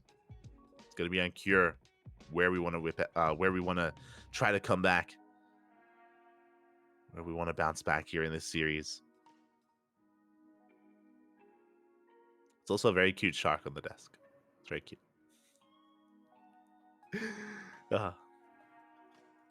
And yeah, what kind of map would Cure want here? I mean, we were just of course loading into Alkion, one of the larger maps. We could end up going into a bit of a smaller map.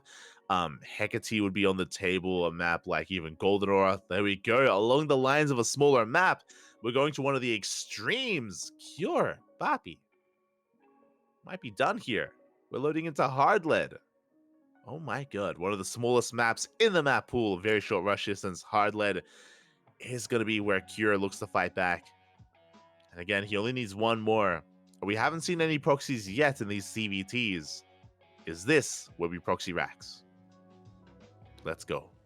Spawning in the bottom right hand corner of Hard Lead, we have the South Korean Terran player, the blue Terran representing Team Liquid. It is Cure.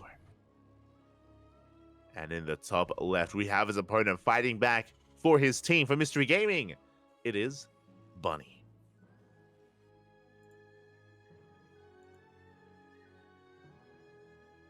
Hello, Mr. SCV. Hello, Mr. SCV. Okay, it's going to be a proxy 2 racks. Proxy 2 racks here from Cure. Makes sense. It is a little bit predictable to go for a proxy 2 racks on Hard Lead, as we even mentioned it as we were loading into this. That's why I assumed that, Cure may have had enough. He just wants the series to be over before it really began. And we'll see what opener Bunny goes for. Thankfully, Bunny is going for a double gas opener. What does this mean? Faster factory, which means faster Hellions. Now, it isn't a build order win. If Bunny had gone for a Rax expand, it just would have been a very difficult defense. Very difficult defense from Bunny, but again, with a double gas opener, should be okay.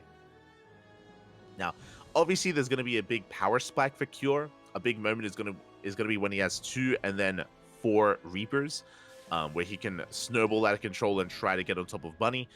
Bunny is going to be on him to pull the boys. He has to pull SCVs, make sure he supports himself, he supports his army, and he's able to, again, minimize his losses and make sure he doesn't lose his Hellion or his Reaper.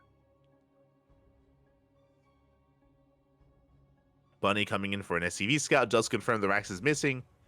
Should be able to piece together that it is a proxy 2 Rax. Yeah, factories on the way for Bunny. Should be for that initial Hellion. Reaper dips in. Boys are being pulled, as we mentioned, and Bunny does force Cure out. So far, really good start for Bunny.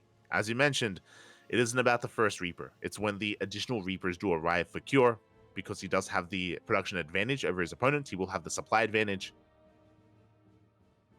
And I'm loving this kind of repositioning here from Cure, rotating around towards the right-hand side. Again, he's looking for that Reaper. So far, though, Cure taking a lot of hits. He has to back off. He has to retreat. Really good hold so far from Bunny. Second Marine arrives. Hellion is on the way. When the Hellion arrives, that's going to be the end of this rush. Or it should be the end of the rush. As Cure does threaten a dive. So far, good movement out of Bunny. Hellion does make it out. And we can force this back. Cure is transitioning. Factory is on the way for Cure.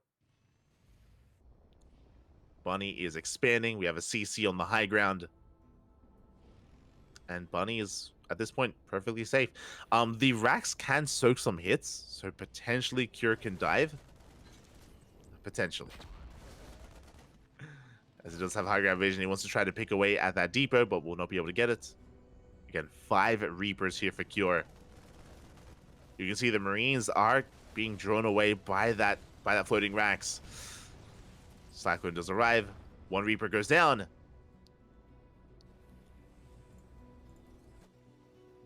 And here we go. We try to dive into the main base. We pick off the Cyclone. Not a bad pickoff, but we dive. Oh, the Hellion falls as well.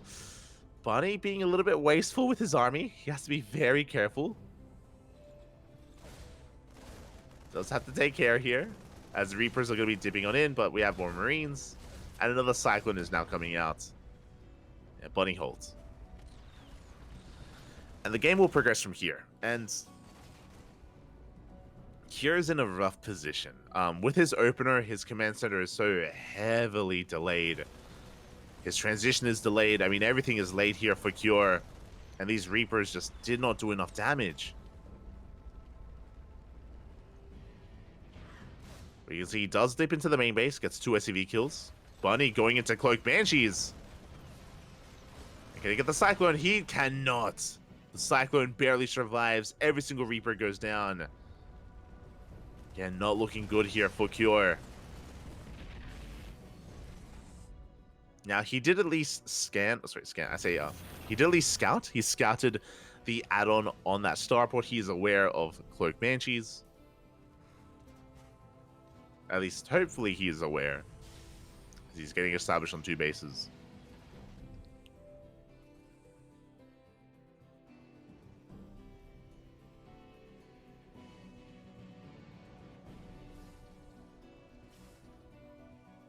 There we go. The Cyclones are on the way. We see Cure. Yeah, he's investing into the Raven. Raven production, disable, fast 3rd CC. This is how we come back. So here in the early game, Bunny is ahead 100%. He is ahead. But Cure is going for a very fast 3rd CC. And with this, he can get into a fast 3rd base, of course, a better economy. He can recover in the mid game. Bunny getting his 3rd CC on location. I'm loving this out of Bunny. Going into Hyperflight Rotors. He's going into Banshee Speed. Okay, I was not expecting this. So a big commitment into the Banshees. First Banshee does arrive. He gets 3 SCV kills already. It's an okay trade. 3 workers for a Banshee. The Banshee did die. But here comes the rest of the army. Ooh, tanks are in position. Here he's holding. Here he is holding. He's surviving.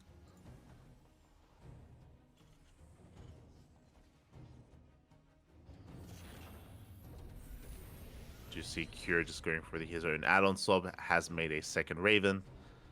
Was still committed to Banshee production, Cyclones as well.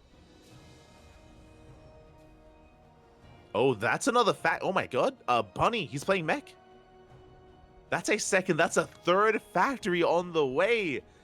Mech out of Bunny, that is not what I was expecting here, but okay. It's gonna be Cloak, Banshee, or Hyperflight Rotor, Mass Banshee into mech. Meanwhile, Cure going Biotank. Oh boy. Let's go. I'm ready for it. Now, playing mech from ahead is a terrifying thing. So this is not a bad position for Bunny. There we go. Just now pointing out all those additional factories.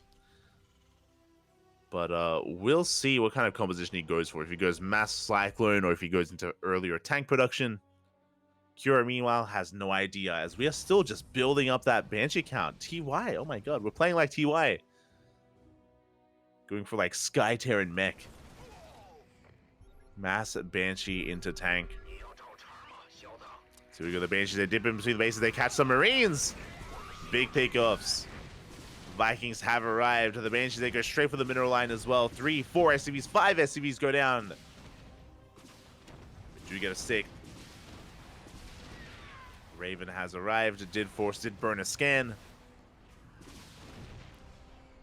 Oh, we're still not even done. And 9 worker kills. We get a 10th worker kill, and the Banshees make it out because they are so fast. They're speedy boys. They have Hyperflight Rotors.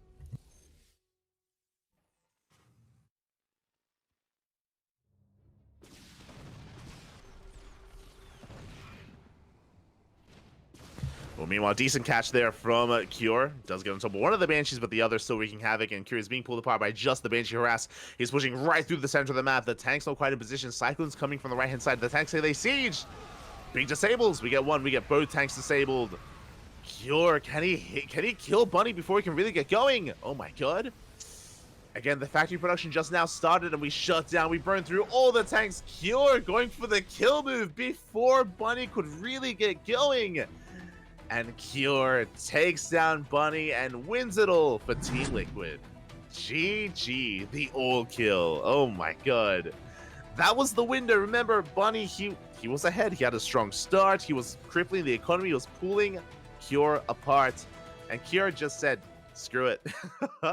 I'ma just send everything right through the center of the map, going essentially all in with that push. And Bunny, he was caught with his pants down. Straight up, he was caught unsieged. He didn't see the army coming at all. He was focusing on his Banshee harass, not focusing on any kind of scouting in the center of the map. And yeah, Bunny just was not ready for that at all. And that's also a little bit heartbreaking because Bunny was in a good position. He was doing very well for himself, you know, picking away at the economy and transitioning into mech as well. Just was vulnerable in this one moment. The window was open for Cure, and Cure squeezed his way through. GG, well played. Congratulations to Team Liquid as they will take the series, and Cure does all kill. He did drop a map. He did drop a map to Bunny. Almost multiple maps, actually. I'll be honest. Like, Bunny was looking damn good in the game we just casted, and even in game number 1 as well. But Cure does win it in the end. I did mention that Bunny did need to win every game moving forward. No room for error. GG. GG, well played. With that, Team Liquid will be advancing on into the next round, and we'll be casting that round after this break. It's going to be Team Liquid versus Psystorm Gaming. We might have a winner's interview. I think we had winners interviews last season, so we may be bringing the translator and the host together here with a laser. Maybe having an interview with Cure. We'll see. We'll see kind of what is going to be done here. Maybe asking him some questions about the all kill, about Bunny. I would love to like probe his mind about his matches against Bunny, because a lot of them were really close. And even his series against SHIN, especially on Equilibrium, where it looked like Cure had a lot of momentum and then it was stripped away, and then suddenly he was forced into a long late game scenario, a split map scenario against SHIN, which clearly was something that Cure did not want, by the way. He clearly did not want to get into that. He was kind of forced into it, begrudgingly so, and then was able to win there as well. There's a lot to talk about. There's a lot to ask Cure about. So I'm curious as to kind of where the questions will go. If there's an interview. I do know that this series was a bit of a longer one. We started what? Jesus. It's been 4 hours?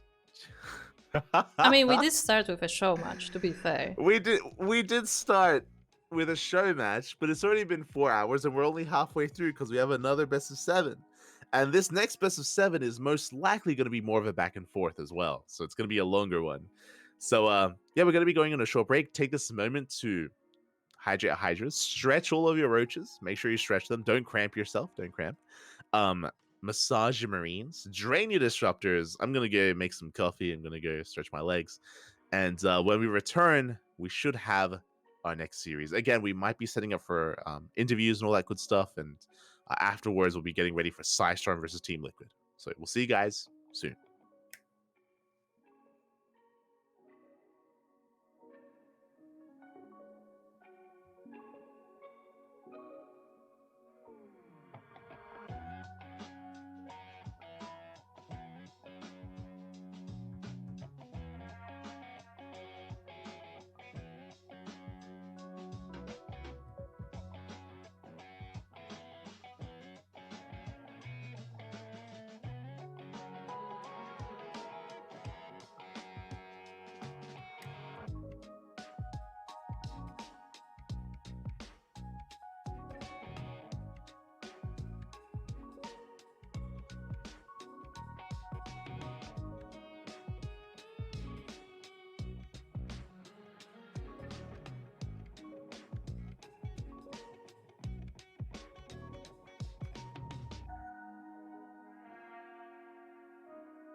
好的，非常感谢我们2位专业解说，那也是到了我们赛后采访环节，让我们赶紧来连线一下 Kyer 选手吧。Hello Kyer 选手，你好，恭喜你获得了比赛的胜利。今天在开始之前，有没有想过自己的发挥会如此出色？已经算得上是一个 all Kyer 了，而且前面是直接打了一个6-0打穿了对面。You were really on fire. 승리하신 걸 축하드리고요. 오늘 You were really on fire 아주 today, 좋은 and 경기를 하셨는데 we can almost say that 그 it's 결과를 all 혹시 kill. 전에 생각한 적 있을까요? 일단 MIG 선수들이 secret? 워낙 잘하는 선수들이 많아가지고 솔직히 올킬까지는 생각 못하고 그냥 선봉 싸움만 이기자는 생각으로 하고 해서 임했는데 좀 최근에 그래도 연습을 좀 많이 하고 있어서 그게 좀 도움이 많이 됐던 것 같아요. 首先，其实对面战队的选手也是都非常优秀的。然后今天也没有想过自己会拿一个 AK， 然后只想着是自己是第一个出战的选手，所以就做好打头阵的这么一个准备。然后平时的话，最近练习比较多，可能也是对今天的比赛有所帮助。第一个出场，然后一共打了2个多小时，虽然发挥非常出色，但是其实这2个多小时高强度的一个对抗也是非常消耗体力的。那后面其实还有一场对决在，这个想关心一下你，感觉自己现在体力怎么样？ And I have practiced a lot, so that helped actually.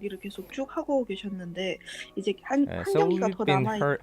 You seem to have infinite stamina in this long fight, and we heard you've been working out. Is that your secret? 그리고 뭐 저희 팀원도 워낙 잘하는 선수들이 많아서 좀 쉴 시간이 필요할 것 같아요.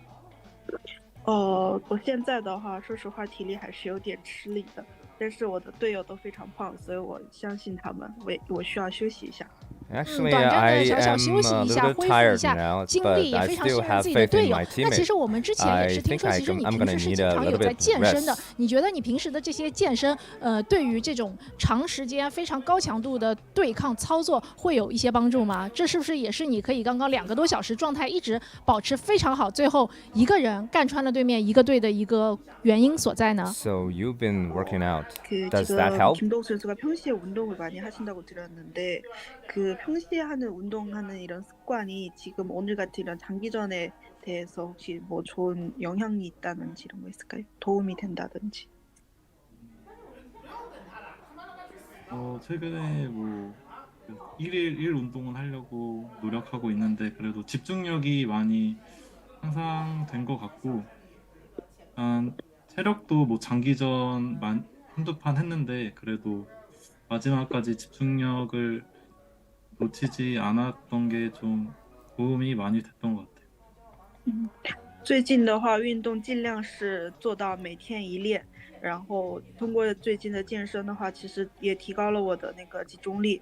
然后今天的比赛也是打了2个多小时，然后体力上面以及最后的集中力方面都是对我有比较好的影响。 Yes, I've been doing exercises every day, so it really helped for better concentration. 平时都非常自律的健身，对于他们的一个电竞水平的保持也有一定的帮助。那其实想问一下，今天的第一场比赛让我们印象很深刻，在对阵 Bunny 的时候，其实开局你当时是一个比较劣势的情况，但是一波一波慢慢的靠着自己的运营打回来，然后最后一波的开战选择非常的果断和漂亮，拿下了比赛。可以跟我们分享一下当时第一局比赛自己是怎么抉择的吗？On map 1, Bunny almost got you, and you were really close to lose map 1. How was the decision made? How did you? What was your thinking when you were doing that reverse counterattack last fight? 상황 자체는 제가 너무 불리했어가지고 제가 원하는 상황이 절대 아니었어서. 움직임으로 어떻게든 역전을 해야겠다는 생각으로 컨트롤이랑 움직임으로 싸움에서 이득을 봐가지고 역전할 수 있었던 것 같아요. 首先情况的话对我来说是非常的不利，不是我想要的那么一个局面，那我只能通过操作跟运营去慢慢扭转局势，然后最后拿下了比赛。